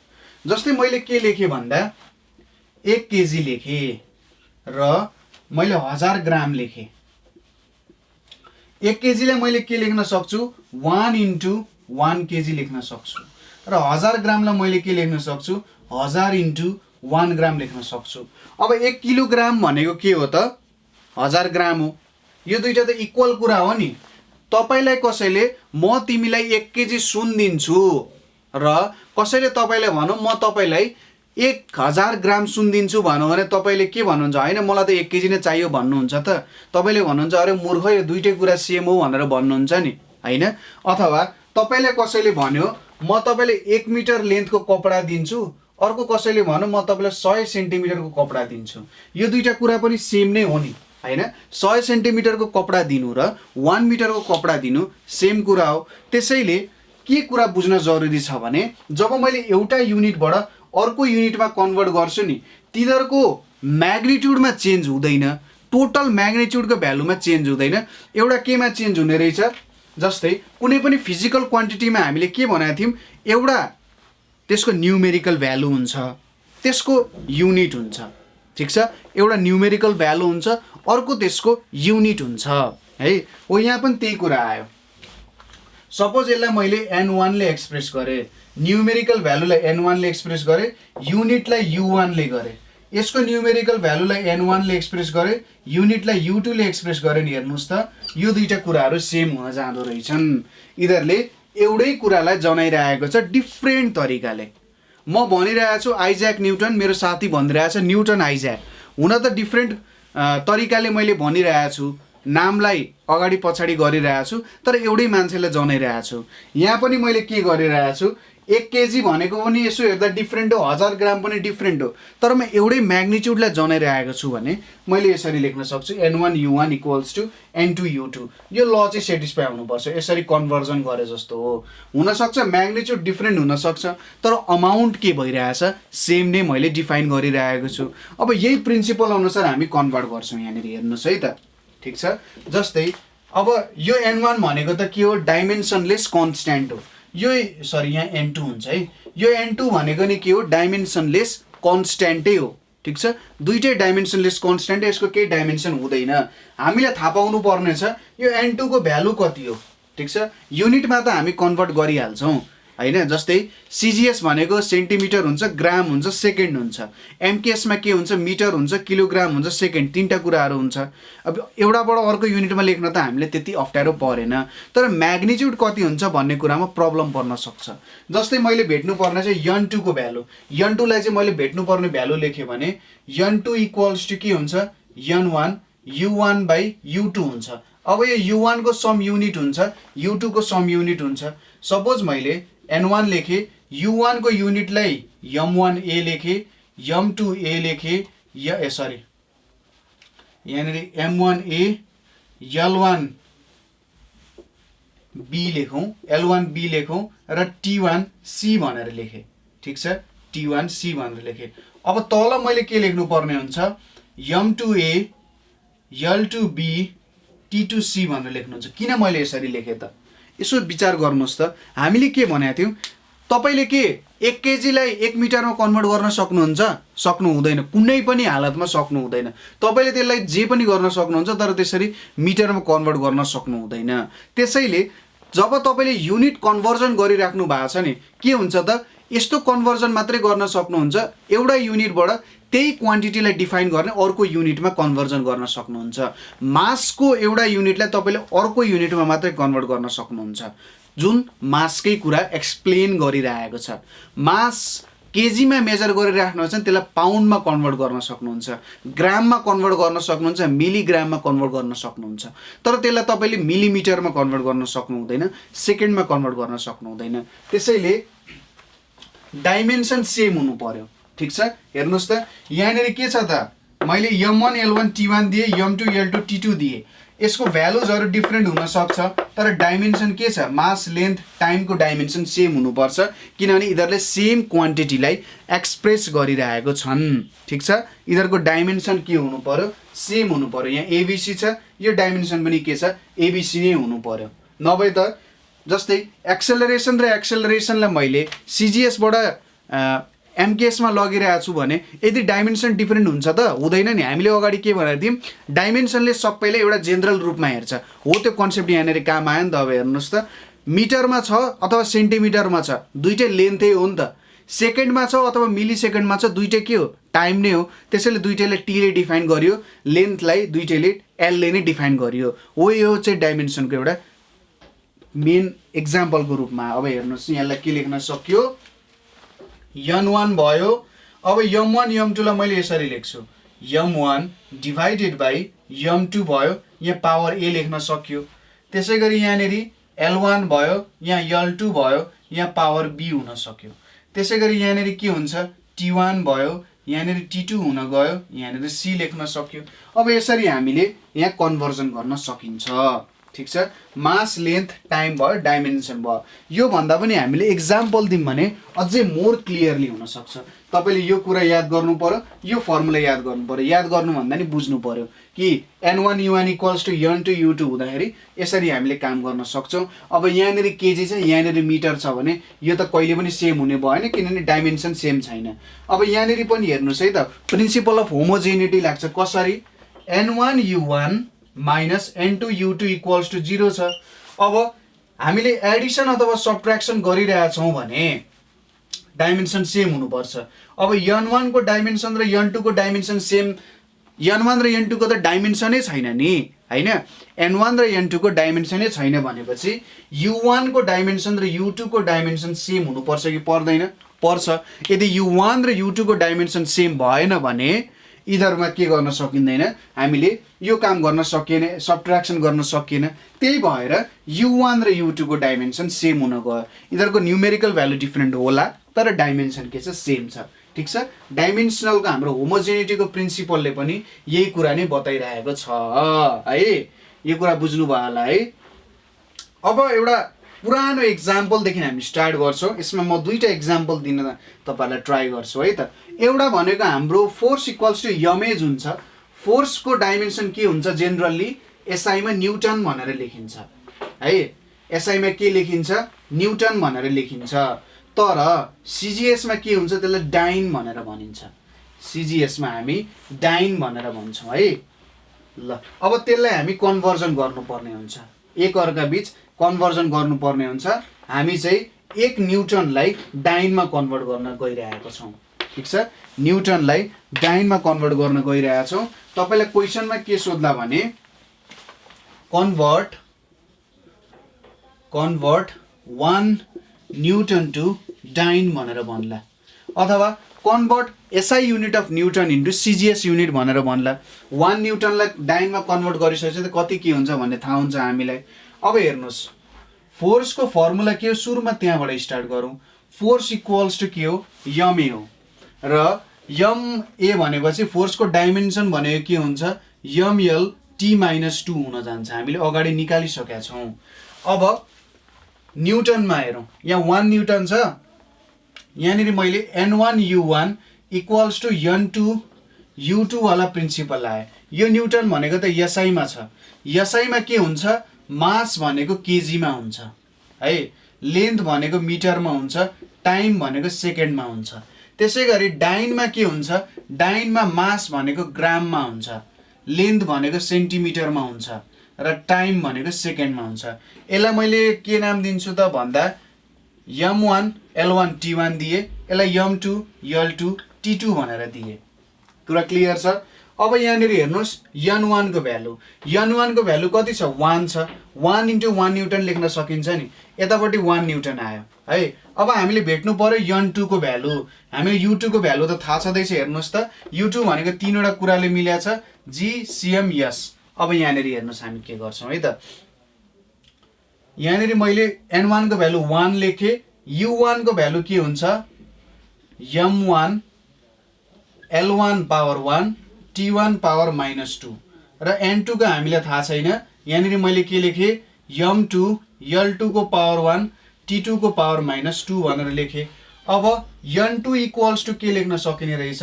यहाँनिर m1 बाई m2 भनेर लेख्न सक्यो एउटा है। मैले यतापट्टि लगेँ l1 बाई l2 भनेर लेख्न सक्यो अर्को है। त्यसपछि अर्को के लेख्न सकिन्छ? यहाँनिर हेर्नुहोस्, t1 डिभाइडेड बाई t2 को पावर -2 भनेर लेख्न सक्यो। यदि तीनवटा कुराहरू लेख्न सक्यो, अभियसली सक्यो। m1 m2 अगाडिकै फर्मुला हो। अथवा तपाईँहरूले सिधै यसरी लेख्दा पनि हुन्छ। हाम्रो m1 by m2 a into l1 by l2 b into t1 by t2 c हुन्थ्यो। अनि यहाँनिर n2 इक्वल्स टु n1 हुन्थ्यो। अब हामीलाई के थाहा छ? n1 को भ्यालु 1 हो। अब यहाँबाट हेर्नुहोस्, a को भ्यालु कति आउँदो रहेछ? a भनेको त m को पावर 1 छ। b को भ्यालु कति आउँदो रहेछ? l को पावर के छ? 1 छ। अनि c को भ्यालु कति आउँदो रहेछ? c भनेपछि -2 छ नि, -2 छ। ठ्याक त्यही भ्यालु पुट गरिदिनुहोस्। n1 को भ्यालु 1, यहाँनिर 1, यहाँनिर 1, यहाँनिर -2। त्यो फर्मुलाको हिसाबमा पनि गर्न सक्यो। अब हेर्नुहोस्, m1 भनेको 1 केजी हो नि। 1 केजीलाई अब मैले के गर्नुपर्ने छ? एसआईलाई सिजिएसमा लानुपर्ने छ। एसआईलाई सिजिएसमा लानको लागि त मैले के गर्नुपर्ने हुन्छ?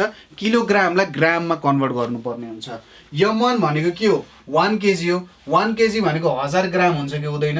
हुन्छ। 1000 ग्राम बाई यहाँनिर 1 ग्राम छ।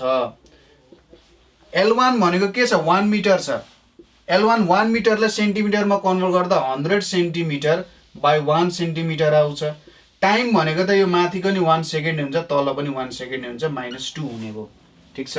यहाँनिर कति आउने भयो हेर्नुहोस् त, यो 1000 हुने भयो, ग्राम र ग्राम त क्यान्सल हुन्छ, यहाँनिर 100 आउने भयो, अरू क्यान्सल हुन्छ। 1000 × 100 भनेको कति आउँछ, 10⁵ आउँछ। भनेपछि यदि मैले 1 न्युटनलाई डाइनमा कन्भर्ट गर्नुपर्छ भने 1 न्युटन भनेको 10⁵ डाइन हुँदो रहेछ। पुरा क्लियर छ, बुझ्नुभयो तपाईँले? कुनमा कन्भर्ट गर्न दिएको छ त्यहीमा कन्भर्ट गर्ने। यहाँनिर मलाई यदि 1 डाइनलाई न्युटनमा कन्भर्ट गर भनेर सोधेको भए तपाईँले के गर्नुपर्ने हुन्थ्यो, ग्रामलाई किलोग्राममा कन्भर्ट गर्नुपर्ने हुन्थ्यो, किनभने हामी एसआईमा कन्भर्ट गरिरहेछौँ नि त। ग्रामलाई किलोग्राममा कन्भर्ट गर्ने यदि एसआईमा कन्भर्ट गर्न सोधेको छ, सेन्टिमिटरलाई मिटरमा कन्भर्ट गर्ने।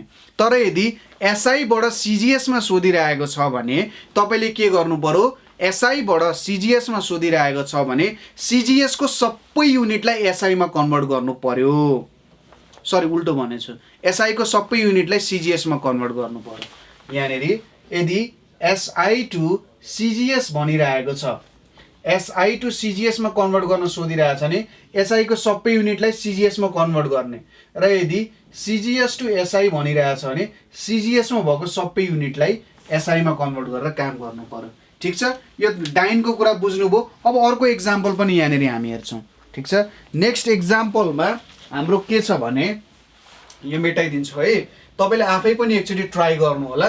फर्मुलाबाट गर्दा पनि हुन्छ, अथवा त्यही आफ्नै तरिकाले जुन तरिकाले बुझ्नु भएको छ त्यसरी गर्दा पनि हुन्छ है त। फर्मुला भनेको आखिर त्यही बुझाइबाट निक्लेकै कुरा त हो नि, होइन? त्यसलाई नि सजिलो तरिकाले लेख्न सजिलो हुन्छ। फर्मुलाजहरूले जेनरली के गर्छ भने तपाईँहरूले लेख्न सजिलो बनाउने हो, नभए त सबै कन्सेप्चुअल तरिकाले नै गर्ने हो हामीले। फर्मुलाले भनेको जस छोटो तरिकाले मिठो तरिकाले कसरी निकाल्न सकिन्छ त्यति त हो नि, होइन? अब हेर्नुहोस्, अर्को एक्जाम्पल भनेको हामीले के लिन सक्छौँ, कन्भर्ट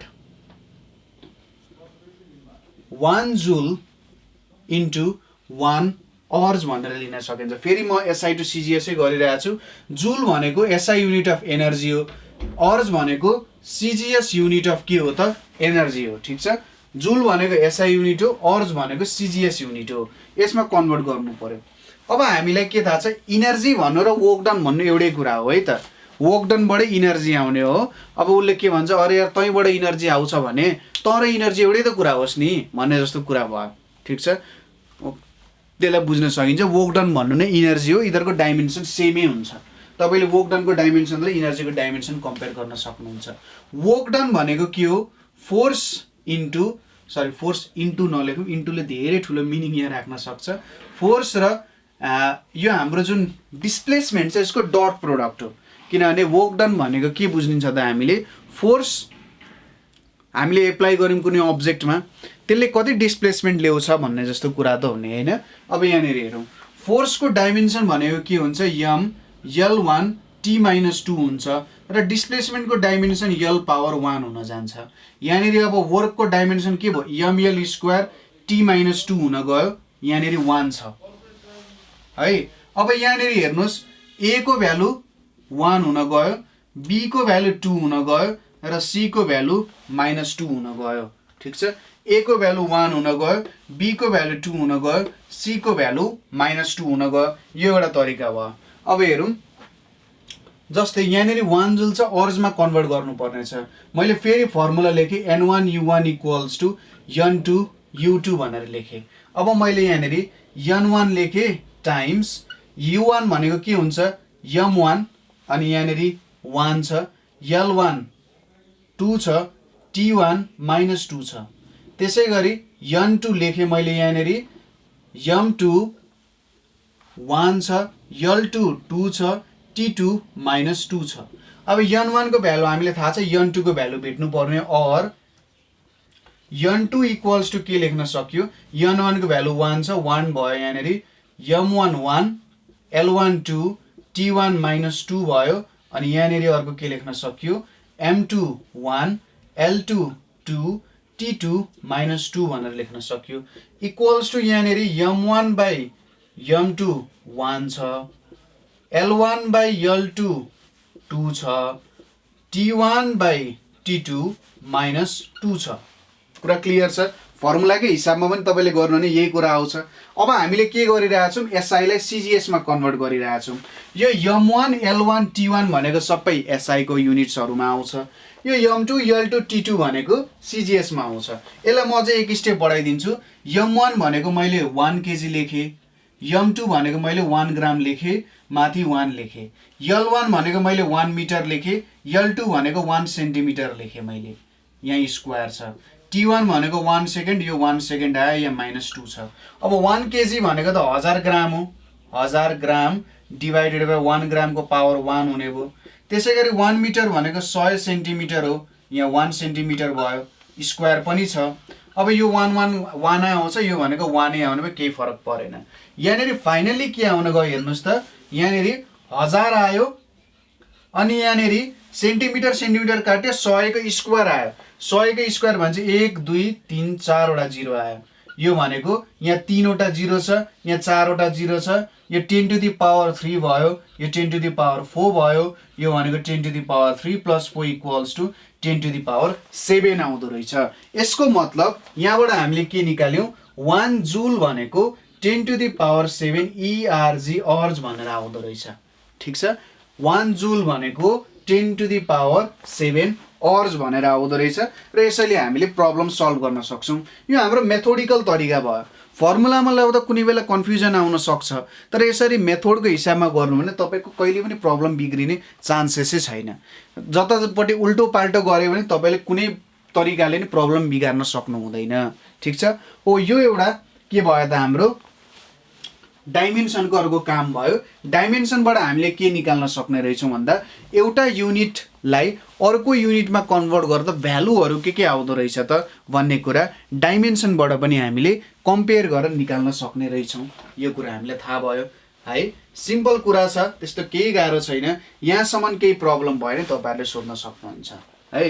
तपाईँले अब ट्राई गर्ने भनेको 1 डाइनलाई न्युटनमा कन्भर्ट गर्ने र 1 अर्जलाई जुलमा कन्भर्ट गर्न ट्राई गर्न सक्नुहुन्छ है। 1 न्युटनलाई के गर्ने, 1 डाइनलाई न्युटनमा कन्भर्ट गर्ने र 1 अर्जलाई जुलमा कन्भर्ट गरेर काम गर्न सक्नुहुन्छ है त। ठिक छ, कुरा बुझ्नुभयो होला। यहाँनिर हामीले के कुराहरू लेख्यौँ भनेर, सजिलो छ, त्यस्तो केही पनि गाह्रो हुँदैन है त।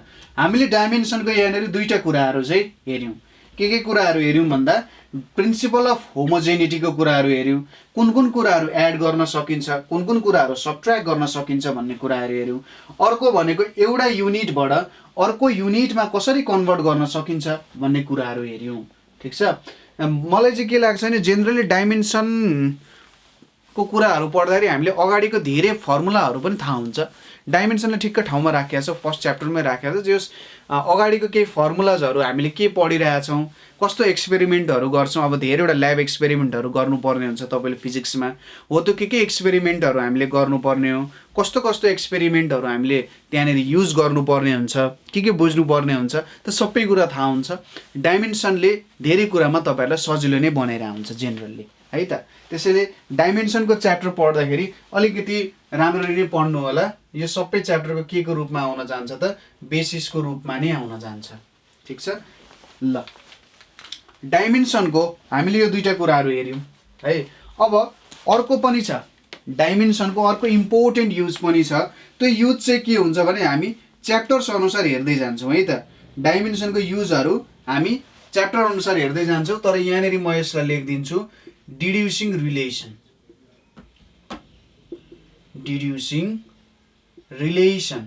के हो त डिड्युसिङ रिलेसन भनेको भन्दा हामीले फर्मुलाहरू पनि डेराइभ गर्न सक्छौँ है डाइमेन्सनबाट भनेर भन्न खोजिरहेछ।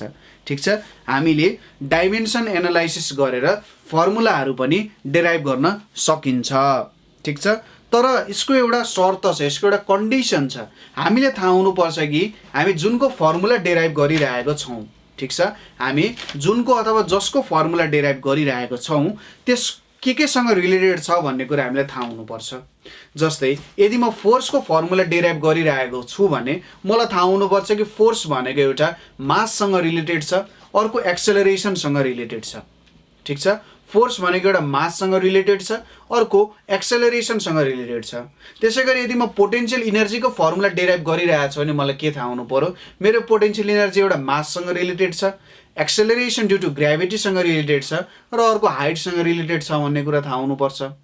यदि म काइनेटिक इनर्जीको फर्मुला डेराइभ गरिरहेको छु भने मलाई थाहा हुनुपर्छ मेरो काइनेटिक इनर्जी एउटा माससँग रिलेटेड छ, एउटा भेलोसिटीसँग रिलेटेड छ भन्ने कुरा थाहा हुनुपर्छ।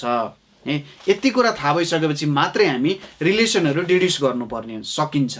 हामीलाई यति कुरा थाहा हुनु पर्यो कि केसँग रिलेटेड छ, केसँग कस्तो रिलेसन राख्छ भन्ने कुरा थाहा पाएपछि मात्रै हामीले रिलेसन्सहरू चाहिँ डिड्युस गर्न सकिन्छ।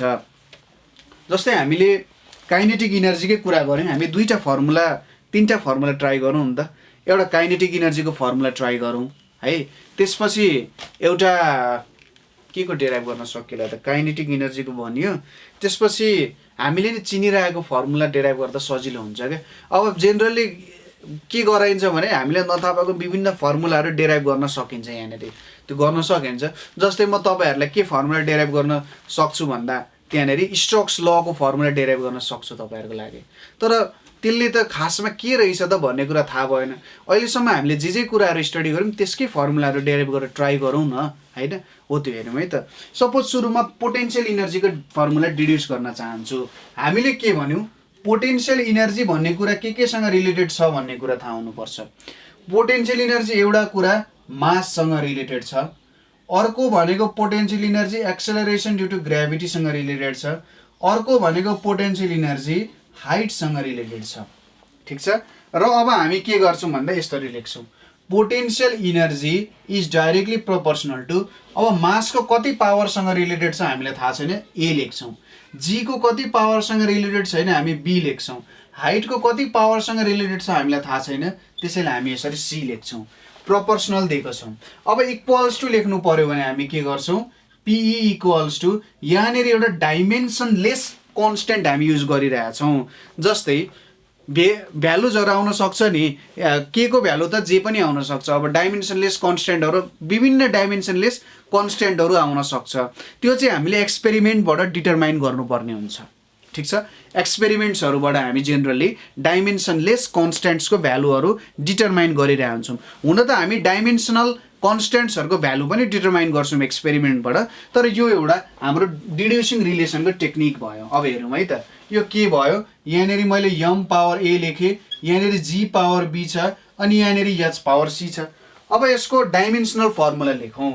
इनर्जी भयो, पोटेन्सियल इनर्जी भनेको इनर्जी हो, त्यसैले यसको भ्यालु के हुन्छ, ml2 t-2 हुन जान्छ। अब यो डाइमेन्सनलेस कन्स्टेन्ट हो, यसको केही पनि भ्यालु हुँदैन, इक्वल्स टु, यहाँनिर मास छ, के हुने भयो, यम, अनि यहाँ पावर ए हुने भयो। एक्सेलरेसन आयो, यहाँ जी भनेको एक्सेलरेसन हो नि, यल t-2 आउने भयो, अनि यहाँनिर बी आउने भयो। हाइट भनेको लेन्थ हो नि, यहाँनिर लेन्थ आउने भयो, अनि यहाँनिर सी आउने भयो। कुरा क्लियर छ। अब मैले यसको लेखेँ, यहाँनिर हेर्नुहोस्, यम ए आयो, यहाँनिर यल बी आयो, -2 र बी मल्टिप्लाई गर्दा -2b हुन्छ, र यहाँनिर यल सी भनेर आयो। यो भ्यालु कति आउँछ त, अब यम ए, अब एलबी र एलसी एड गर्दा यल बी प्लस सी हुने भयो, र फाइनल्ली t-2b हुने भयो, र यतापट्टि के आउने भयो त, यम L2 t-2 आउने भयो। अब यहाँनिर हेर्नुहोस्, प्रिन्सिपल अफ होमोजेनिटी अप्लाई गर्नुहोस्। अब यो दुईटालाई मैले सबट्र्याक्ट गरेँ अरे, यसलाई पनि मैले यतैपट्टि ल्याएँ, हेर्नुहोस् त, यसलाई पनि मैले यतैपट्टि ल्याएर काम गरेँ, यो साइडमा ल्याएर काम गरेँ भने यो सबट्र्याक्सन र यो सबट्र्याक्सन गर्दा यिनीहरूको डाइमेन्सन त सेम हुनुपर्छ हैन। दुईटालाई सबट्र्याक्सन गर्दा तिनीहरूको डाइमेन्सन सेम हुनुपर्छ कि पर्दैन, अभियसली पर्छ। त्यही भएर मासको डाइमेन्सन र यो मासको डाइमेन्सन सेम हुनुपर्छ, यो लेन्थको डाइमेन्सन र यो लेन्थको डाइमेन्सन सेम हुनुपर्छ, र यो टाइमको डाइमेन्सन पनि सेम हुनुपर्छ। त्यसैले हामी के लेख्छौँ भन्दाखेरि बाई प्रिन्सिपल अफ होमोजेनिटी, ठिक छ, यहाँनिर हामीले लेख्ने भनेको एउटा ल्याङ्ग्वेज लेख्नुपर्ने हुन्छ, by principle of homogeneity. Principle of होमोजेनिटीको आधारमा हामीले के लेख्न सक्छौँ त यहाँनिर भन्दा यिनीहरूको भ्यालुजहरू सेम हुनुपर्छ है, यिनीहरूको भ्यालुजहरू सेम हुनुपर्छ। यहाँनिर मैले ए को भ्यालु 1 लेखेँ, त्यसो भए ए यहाँ 1 छ, बी प्लस सी को भ्यालु 2 हुँदो रहेछ, र -2b को भ्यालु -2 हुँदो रहेछ। b को भ्यालु कति आयो 1 आयो अनि यहाँनिर फाइनली c को भ्यालु पनि 1 नै आउन गयो किनभने b + c = 2 छ c b लाई उता लग्दिँदा c को भ्यालु 1 आयो त्यसैले यहाँबाट हामीले के थाहा पायौं भने PE is directly proportional to mgh हुँदो रहेछ PE is directly proportional to के हुँदो रहेछ mgh भनेर हुँदो रहेछ अब mgh सँग प्रोपोर्सनल भयो अनि यहाँ इक्वल्स टु लेख्यौं भने के mgh हुन्छ अब एक्सपेरिमेन्टली के भेटियो भने यो k को भ्यालु 1 हुन्छ त्यसैले पोटेन्शियल इनर्जी भनेको के हुँदो रहेछ mgh भनेर हुँदो रहेछ कुरा क्लियर छ यति कुरा बुझ्नुभयो हामीले कसरी रिलेसन डिड्युस गर्यौं भनेर ठ्याक्कै हामीले प्रोपोर्सनल लेख्यौं पावर दियौं के भ्यालुसँग प्रोपोर्सनल छ त्यसको पावर दियौं त्यसपछि डाइमेन्सनल फर्मुला अप्लाई गरेर ठ्याक्कै एउटा फर्ममा निकाल्यौं र प्रिन्सिपल अफ होमोजिनिटीको आधारमा के गर्यौं डाइमेन्सनलाई एकअर्कासँग मिलाएर ठ्याक्कै फर्मुलाको भ्यालु निकाल्यौं ओ यसरी हामीले PE = mgh भनेर निकाल्न सकिन्छ है क्लियर छ त्यसपछि अब हामी अर्को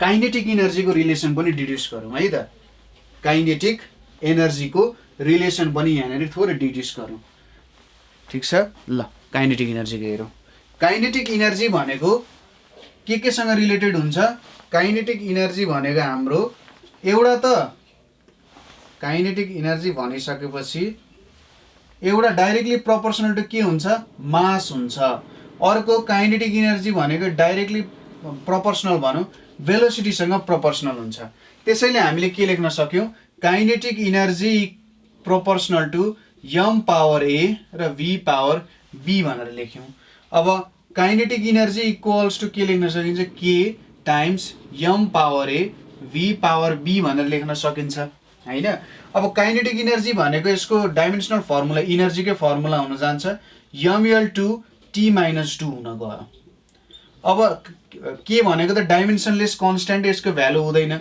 यो भनेको m मास भयो m a भयो b भनेको l t - 1 हुन्छ यहाँनेरि b हुने भयो यहाँनेरि अब आयो ml2 t - 2 भनेर आयो अनि यहाँनेरि m a आयो अनि यहाँनेरि के आयो lb t - b भनेर आयो फाइनली हामीले यसलाई के लेख्न सक्छौं m a lb t - b भनेर लेख्न सक्छौं नि अब यहाँ पनि त्यही हो यदि इधर दुईटालाई सबट्र्याक्ट गर्नुपर्ने हो भने दुईटै एनर्जी नै हो त्यही भएर सबट्र्याक्सन हुनुपर्छ सबट्र्याक्सन हुनको लागि इधरको डाइमेन्सन सेम हुनुपर्छ त्यसैले बाइ प्रिन्सिपल अफ होमोजिनिटी हेर्नुस् त यहाँ a छ यहाँ 1 छ भनेपछि a = 1 हुने भयो यहाँनेरि b छ यहाँनेरि 2 छ भनेपछि b को भ्यालु 2 हुने भयो र यहाँनेरि के छ b नै छ भनेपछि -b = -2 भयो b को भ्यालु 2 नै आउने भयो यहाँबाट के थाहा पाइयो ke भनेको के हुँदो रहेछ ke = k times m power 1 र b पावर 2 हुँदो रहेछ अब एक्सपेरिमेन्टली हामीले के निकाल्छौं k को भ्यालु चाहिँ 1/2 निकाल्छौं त्यही भएर ke को भ्यालु के हुँदो रहेछ 1/2 mv² हुन्छ यसरी हामीले काइनेटिक एनर्जीको रिलेसन्सहरु पनि डेराइभ गर्न सक्छौं तर हामीलाई के थाहा हुनु पर्ने रहेछ त भन्दा कस्तो खालको रिलेसन छ यहाँनेरि कसरी एकअर्कासँग रिलेटेड छ कुन कुराहरु एकअर्कासँग रिलेटेड छ भन्ने कुरा हामीलाई थाहा भइसकेपछि हामीले सजिलैसँग के गर्न सक्छौं रिलेसनहरु डिड्युस गर्न सक्छौं ठीक छ कुरा बुझ्नु भयो ल यति कुरा बुझ्यौं हामीले अब सायद एउटा रिलेसन अर्को पनि डेराइभ गर्ने भनेको थियौं होला है त अर्को एउटा रिलेसन पनि डेराइभ गर्ने भनेको थियौं हामीले लेख्छ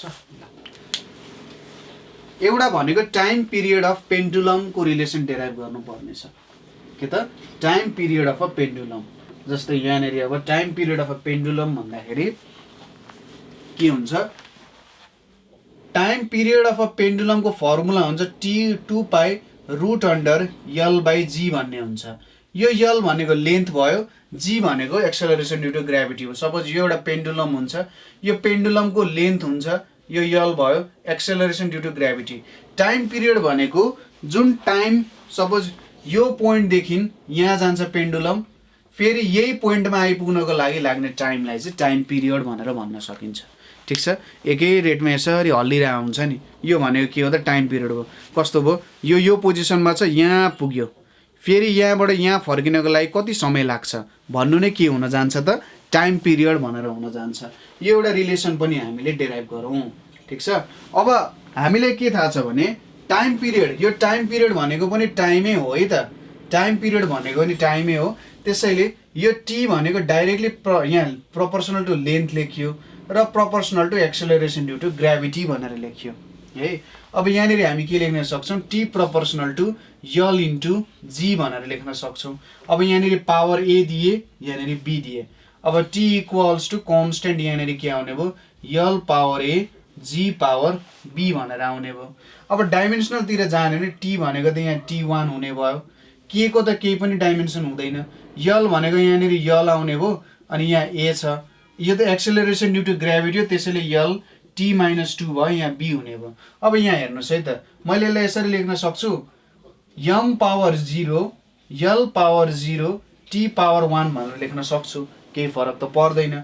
यहाँनिर अब के आउँछ, यल पावर ए आउँछ, यल पावर बी आउँछ, टी माइनस 2b भनेर आउँछ है। अब यहाँनिर यम 0 यल 0 T1 छ र के लेख्न सक्यो, l a plus b t minus 2b लेख्न सक्यो। अब यहाँनिर हेर्नुहोस्, यमको पावर त यहाँ पनि 0 नै छ। अब प्रिन्सिपल अफ होमोजेनिटी अनुसार हामीले के लेख्न सक्यो, यहाँ मैले यता लेखिदिन्छु, ए प्लस बी इक्वल्स टु 0 लेख्न सक्यो र माइनस 2b इक्वल्स टु 1 भनेर लेख्न सक्यो नि होइन। यो माइनस 2b जुन छ यहाँनिर 1 छ भनेपछि b इक्वल्स टु माइनस 1/2 लेख्न सक्यो र a मा भ्यालु हालिसकेपछि a माइनस 1/2 इक्वल्स टु 0 भयो, a को भ्यालु 1/2 आयो भनेपछि यो रिलेसन हाम्रो के आउने रहेछ, यहाँको रिलेसन, यो रिलेसन चाहिँ लिउँ, t इक्वल्स टु के, यल को पावर कति आउने रहेछ, a छ भने चाहिँ 1/2 आयो, g को पावर माइनस 1/2 आयो, अथवा t इक्वल्स टु के टाइम्स यल 1/2 g को पावर 1/2 हुने भयो। देयरफोर t इक्वल्स टु के टाइम्स यहाँनिर के लेख्न सक्यो, यल बाई जी भनेर लेख्न सक्यो हैन। अब यो के भनेको त एउटा कन्स्ट्यान्ट भयो, कन्स्ट्यान्टको भ्यालु हामीले कति निकाल्छौँ त फाइनली एक्सपेरिमेन्ट गर्दा 2π भनेर निकाल्छौँ। त्यही भएर हाम्रो रिलेसन भनेको t equals to 2π root under l by g हुन जान्छ, ठिक छ। यसरी हामीले के गर्न सक्ने भयो त, रिलेसनहरू चाहिँ डिड्युस गर्न सक्ने भयौँ। तपाईहरूले आफूले अहिलेसम्म पढेको फर्मुलाहरूको डेराइभ गर्न सक्नुहुन्छ, कसरी के आयो रिलेसनहरू कसरी निकाल्न सकिन्छ भन्ने तरिकाले निकाल्न सक्नुहुन्छ, सजिलो तरिका छ, त्यस्तो केही अप्ठ्यारो चाहिँ पर्दैन, ठिक छ। यति कुराहरू हामीले बुझ्यौँ यहाँनिर के कस्तो हुँदो रहेछ भनेर।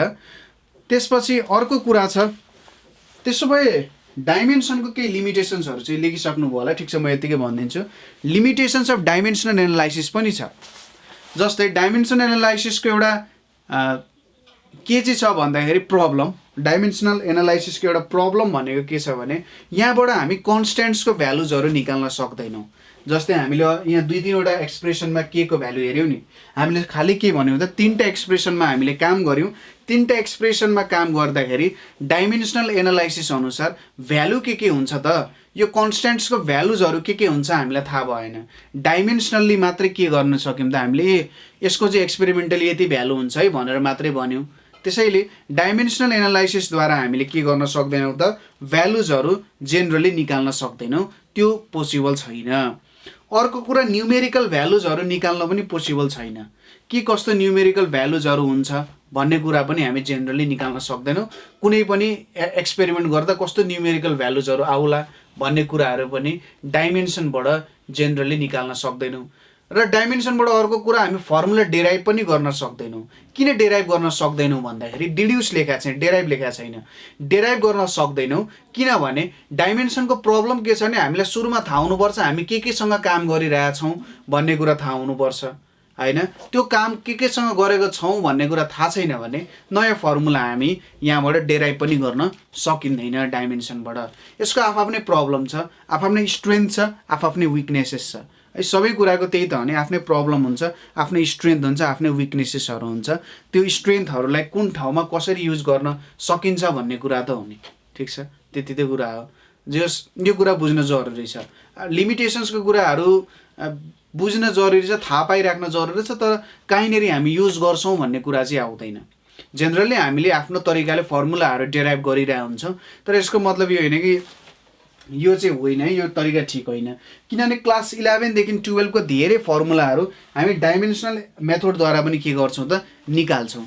डाइमेन्सनल एनालाइसिसद्वारा पनि त्यो फर्मुलाहरूलाई डेराइभ गर्ने काम गरिरहेको हुन्छौँ। त क्लास 11 मा होस् क्लास 12 मा होस् तपाईँले बिस्तारै पढ्दै जाँदाखेरि त्यो कुरालाई हेर्नुहुन्छ कि फर्मुलाहरू यहाँबाट डेराइभ गर्न अलिकति सजिलो, डिड्युस गर्न सजिलो हुन्छ। हामीलाई केसँग रिलेटेड छ भन्ने कुरा थाहा भइसकेपछि यो कुराहरूबाट हेर्न अलिकति सजिलो नै हुन्छ। ठिक छ, यो कुराहरू सायद हामीले बुझ्यौँ होला डाइमेन्सनलको कुराहरू। अब एउटा प्रब्लम मैले गर्न बाँकी थियो डाइमेन्सनको, जस्तै यहाँबाट मैले के भनेको थिएँ भन्दा कन्स्ट्यान्ट्सहरूको युनिट पनि निकाल्न सकिन्छ है, कन्स्ट्यान्ट्सहरूको युनिट पनि निकाल्न सकिन्छ। जस्तै यसको लागि म एउटा सिम्पल इक्जाम्पल लिन्छु यहाँनिर हाम्रो युनिभर्सल ग्राभिटेसनल कन्स्ट्यान्ट्सको। ठिक छ, यो गरिसकेपछि ठ्याक्कै हाम्रो डाइमेन्सनको मेन कुराहरू यहाँनिर सकिन्छ। डाइमेन्सनको बारे बुझ्नुपर्ने मेन कन्सेप्ट्सहरू यहाँनिर ठ्याक्कै क्लियर हुन जान्छ यति भइसकेपछि है त। अनि प्रब्लमहरू गर्न बाँकी हुन्छ जुन हामी हेर्छौँ। जस्तै फोर्स भनेको युनिभर्सल ग्राभिटेसनल फोर्स भनेको G/m/r² हो नि। अब हामीले यो जी को डाइमेन्सन भेट्नु पर्यो। जी भनेको एउटा डाइमेन्सनल कन्स्ट्यान्ट हो है। अरू कुराहरूको भ्यालुजहरू पनि भेट्न सकिन्छ। जस्तै यो हेरौँ, जी को भेट्नु पर्यो डाइमेन्सन भने मैले f/r² उता लगेँ, यम यता ल्याएँ है त, तल ल्याएँ, जी यतापट्टि राखेँ। अब डाइमेन्सन भेटौँ। जस्तै फोर्सको डाइमेन्सन भनेको के हो, L/T-2 हुन जान्छ। अब यो रेडियस अथवा डिस्टेन्स हो। डिस्टेन्स भनेपछि डिस्टेन्सको L लेख्छौँ, L को पावर 2 हुने भयो। अब यहाँनिर यम छ, मास हो, यो यम हुने भयो। त्यसै गरी अर्को मास छ, यसलाई पनि यमै लेख्छौँ हामीले, डिफ्रेन्सिएट गराउँदैनौँ। अनि यहाँनिर के लेख्न सक्यो, L/T-2 भयो, यहाँनिर L² हुने भयो, यतापट्टि m2 आउने भयो है। त्यसै गरी यहाँनिर अब यम छ, यहाँनिर 1 छ, L1+2 जोडियो, T-2 भयो, यहाँनिर m² भयो, सरी m-2 भयो, m⁻2 माथि जाँदा -2 हुन्छ। फाइनली यहाँनिर 1 छ, 1 - 2 गऱ्यौँ भने -1 आउँछ, 1+2 गऱ्यौँ भने 3 आउँछ, T-2 आउने भयो। भने चाहिँ हाम्रो जी को डाइमेन्सन के हुँदो रहेछ, m-1 L3 T-2 हुँदो रहेछ। यसरी जी को डाइमेन्सनहरू पनि निकाल्न सकिन्छ, डाइमेन्सनल कन्स्ट्यान्ट्सहरूको भ्यालु पनि निकाल्न सकिन्छ। अर्को एउटा डाइमेन्सनल कन्स्ट्यान्ट पनि छ हामीसँग, जुन चाहिँ छ पर्मिटिभिटी भनेर हामीले कुरा गरेका थियौँ। पर्मिटिभिटी भनेको F = 1/4πε0 Q1 Q2/r² भनेर लेख्छौँ। यो हामीले कुलम्स लमा पनि पढ्छौँ। जस्तै यो F भनेको फोर्स नै हो, यो Q भनेको चार्ज हो, यो Q भनेको चार्ज हो, यो R भनेको के हो त, यो R भनेको यहाँनिर डिस्टेन्सै हुन जान्छ है। तर अब यहाँको यो फोर्स भन्ने जुन कुरा छ, यो फोर्स भन्ने कुरालाई यसरी लेखौँ त, ल हेर्नुहोस् है त। फोर्स अब ε0 यतापट्टि राखेँ मैले, यहाँनिर F/r² Q1/Q2 हुन गयो होइन। अब फोर्स भनेको के हुन्छ, L1 T-2 भयो, यो भनेको L² भयो। अब यहाँनिर चार्ज छ, चार्जलाई हामी कुलममा लेख्छौँ, C लेखौँ, कुलम लेख्यो, C² हुने भयो यहाँनिर। अब यहाँनिर माथि जाँदा के हुन्छ, ε0 को भ्यालु L3 T-2 C-2 हुन्छ। यसरी ε0 को भ्यालुजहरू झिक्न सकिन्छ, कन्स्ट्यान्ट्सहरूको भ्यालु झिक्ने हो हामीले है त। यो डाइमेन्सन भयो। पर्मिटिभिटी भनेको चाहिँ कस्तो हो भने, जस्तै हाम्रो युनिभर्सल ग्राभिटेसनल कन्स्ट्यान्ट त केहीसँग डिपेन्ड हुँदैन नि, उता जहाँ भए पनि ग्राभिटेसनल कन्स्ट्यान्टको भ्यालु चेन्ज हुँदैन। पर्मिटिभिटीले चाहिँ के भन्छ भने, म कुनै एउटा मिडियममा छु, सपोज म हावामा हुन सक्छु, पानीभित्र हुन सक्छु, तेलभित्र हुन सक्छु, महभित्र हुन सक्छु, जे भित्र पनि हुन सक्छु। त्यति बेला मेरो इलेक्ट्रिक फिल्ड चाहिँ कति ट्रान्सफर हुन्छ भन्ने कुरा हुन्छ है त। म कुनै सब्सटेन्सभित्र छु भने मेरो इलेक्ट्रिक फिल्डमा असर पर्छ। त्यही भएर तपाईँले एउटा चार्जलाई हावामा राख्दा जति फोर्स हुन्छ त्यति फोर्स पानीभित्र राख्दा हुँदैन, त्योभन्दा अझै घट्छ यदि तपाईँले हनीभित्र राख्नुभयो भनेर होइन। हो त्यसरी के हुन्छ, मिडियम अनुसार चाहिँ इलेक्ट्रिक फिल्डको भ्यालु अथवा इलेक्ट्रिक फोर्स जुन हुन्छ, फोर्सको भ्यालु चेन्ज भइरहेको हुन्छ, किनभने त्यहाँबाट ट्रान्सफर हुने फिल्डमा प्रब्लम आउँछ है। यो कुरा हामी इलेक्ट्रोस्ट्याटिक्सको च्याप्टरमा डिटेलली नै स्टडी गर्छौँ, त्यस्तो केही अप्ठ्यारो चाहिँ पर्दैन है। यहाँनिर हामीले डाइमेन्सन र डाइमेन्सनल एनालाइसिसको बारेमा स्टडी गऱ्यौँ है। थोरै मैले फेरि रिक्याप गरेँ यसलाई। होमोजेनिटीको बारेमा पढ्यौँ। होमोजेनिटीको नियमले के भन्दो रहेछ भने एडिसन र सब्ट्र्याक्सन गर्नु पर्यो है।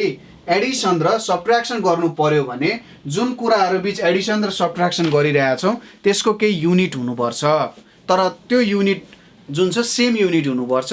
हामीले सेम युनिटहरू बिच मात्रै एडिसन र सब्ट्र्याक्सन गर्न सक्छौँ। ठिक छ, यो कुरा हामीले केही प्रब्लम्सहरू गरेर पनि हेऱ्यौँ र यसले हामीलाई केही कन्स्ट्यान्ट्सहरू छ अथवा केही नथाहा पाइएको भ्यालुजहरू छ भने त्यसको भ्यालुजहरू निकाल्न पनि हेल्प गर्ने रहेछ, जुन हामीले भ्यान्डरवाल्स इक्वेसनहरूबाट हेरेर डिड्युस गऱ्यौँ है त। भ्यान्डरवाल्स जस्तो अरू प्रब्लम्सहरू पनि हामी सल्भ गर्ने नै छौँ न्युमेरिकल पोर्सन्समा हाम्रो। त्यसपछि हामीले अर्को कुरा के हेऱ्यौँ भने एउटा युनिटबाट अर्को युनिटमा कन्भर्जन गर्न सकिने रहेछ। ठिक छ, कन्भर्जन अफ युनिट्स गर्न सकिने रहेछ।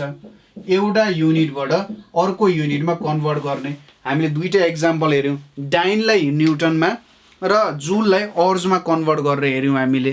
र तपाईँहरूले उल्टो ट्राई गर्न पनि सक्नुहुन्छ। उल्टोतिरबाट जुन अर्ज छ 1 अर्जबाट 1 जुलमा ट्राई गर्ने र 1 डाइनबाट 1 न्युटनमा ट्राई गर्ने। यतापट्टि 10⁻5 थियो भने 10⁻−5 आउँछ, 10⁻7 छ भने 10⁻−7 आउने, खासै ठुलो डिफ्रेन्स आउँदैन। त्यसपछि अर्को के हेऱ्यौँ हामीले रिलेसन्सहरू पनि डिड्युस गर्न सकिन्छ भनेर हेऱ्यौँ है त। रिलेसन्सको भ्यालुजहरू डिड्युस गर्न सकिन्छ। अब जेनरली हाम्रो यही नै कुराहरू आउँछ यहाँनिर है, रिलेसन डिड्युस गर्ने, भ्यालुजहरू निकाल्ने भन्ने कुराहरू। त्यसै गरी मैले अर्को एउटा छुट्याएको भनेको यो डाइमेन्सनल फर्मुलाहरू जुन छ नि, डाइमेन्सनल एनालाइसिसको कुरा, यसले कुनै रिलेसन अथवा कुनै भ्यालुजहरू स्केलर हो कि भेक्टर हो भनेर पनि हामीले चिन्न मद्दत गराउँदैन। ठिक छ, स्केलर भेक्टर के हो भनेर चिन्न मद्दत गराउँदैन। त्यो तपाईँहरूले हेरेर थाहा पाइहाल्नुहुन्छ है। यो कुरा दिमागमा तपाईँको रहेको हुन्छ, तर जस ठ्याक्कै एक्सप्लेन गर्दाखेरि आउँदैन, किनभने ठ्याक्कै बुझिन्छ नि त ए हो त स्केलर हो कि भेक्टर हो भन्ने कुरा त यसले भन्दैन, किनभने ठ्याक्कै यसले डाइमेन्सनको निकाल्ने काम मात्रै गर्छ। हो यो कुराहरू भयो। ठिक छ, ल हामीले एउटा क्लासमा थ्योरी भन्न सक्ने भनेको थियौँ, तर हामीसँग थ्योरीको कुराहरू धेरै छ। हामीले धेरै थ्योरीहरू हेर्नुपर्ने छ। अझै मैले डिफ्रेन्ट रिलेसन्सहरू डिड्युस गर्न थालेँ यसले अझै धेरै लिन्थ्यो टाइम, तर मैले सोचेँ होइन यसलाई न्युमेरिकलको पोर्सनमा गराउँदा अझै बेटर हुन्छ होला है। सर्ट क्वेसन्स र सर्ट क्वेसन, लङ क्वेसन र लङ क्वेसनको पोर्सन्समा गराउँदा ठिक हुन्छ।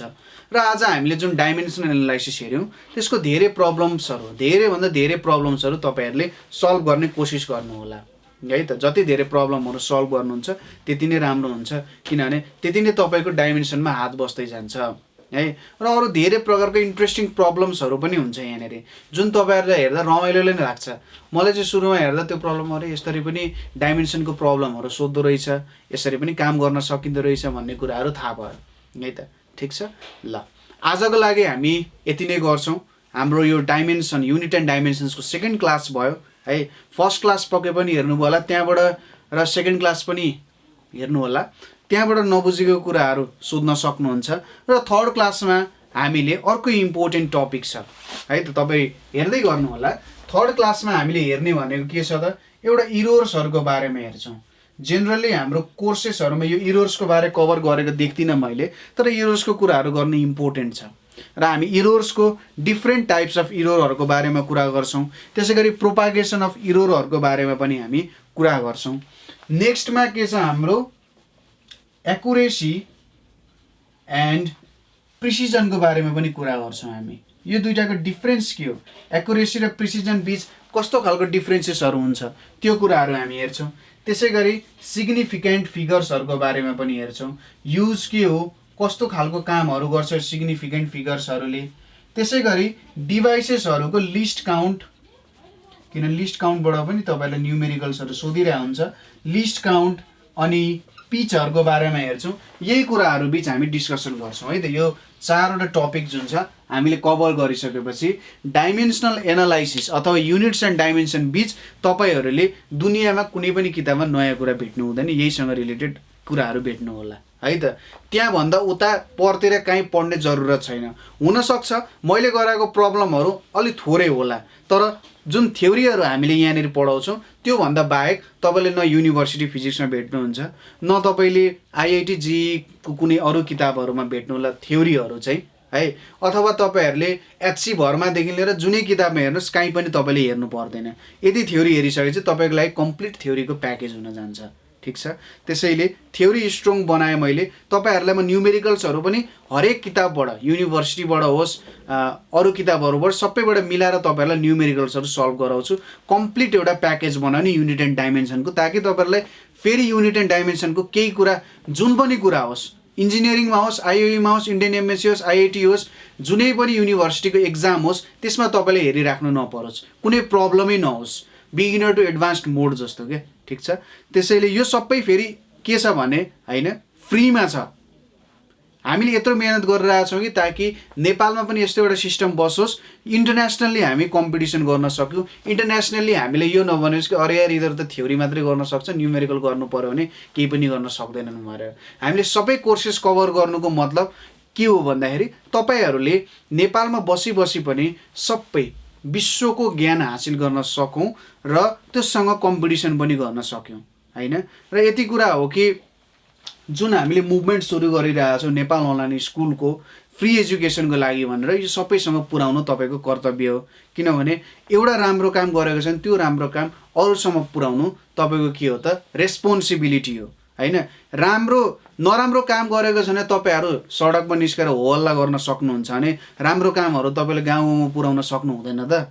के तपाईँसँग त्यति क्षमता छैन होला त? के हामी नेपाली यति गैवारी भयौँ कि त्यति काम गर्न सक्दैनौँ? सडकमा पुगेर ढुङ्गा चाहिँ हान्न सक्ने, प्ले कार्ड देखाउन सक्ने, तर एजुकेसनको काम भइरहेको छ, वर्ल्ड वाइड एजुकेसनल स्ट्यान्डर्डको काम भइरहेछ भने के हामी गाउँमा पुर्याउन नसक्ने? जसले पढ्न पाएको छैन त्योसँग पुर्याउन हाम्रो अधिकार मात्रै होइन, हाम्रो सबैभन्दा ठुलो रेस्पोन्सिबिलिटी हो क्या यो भनेको।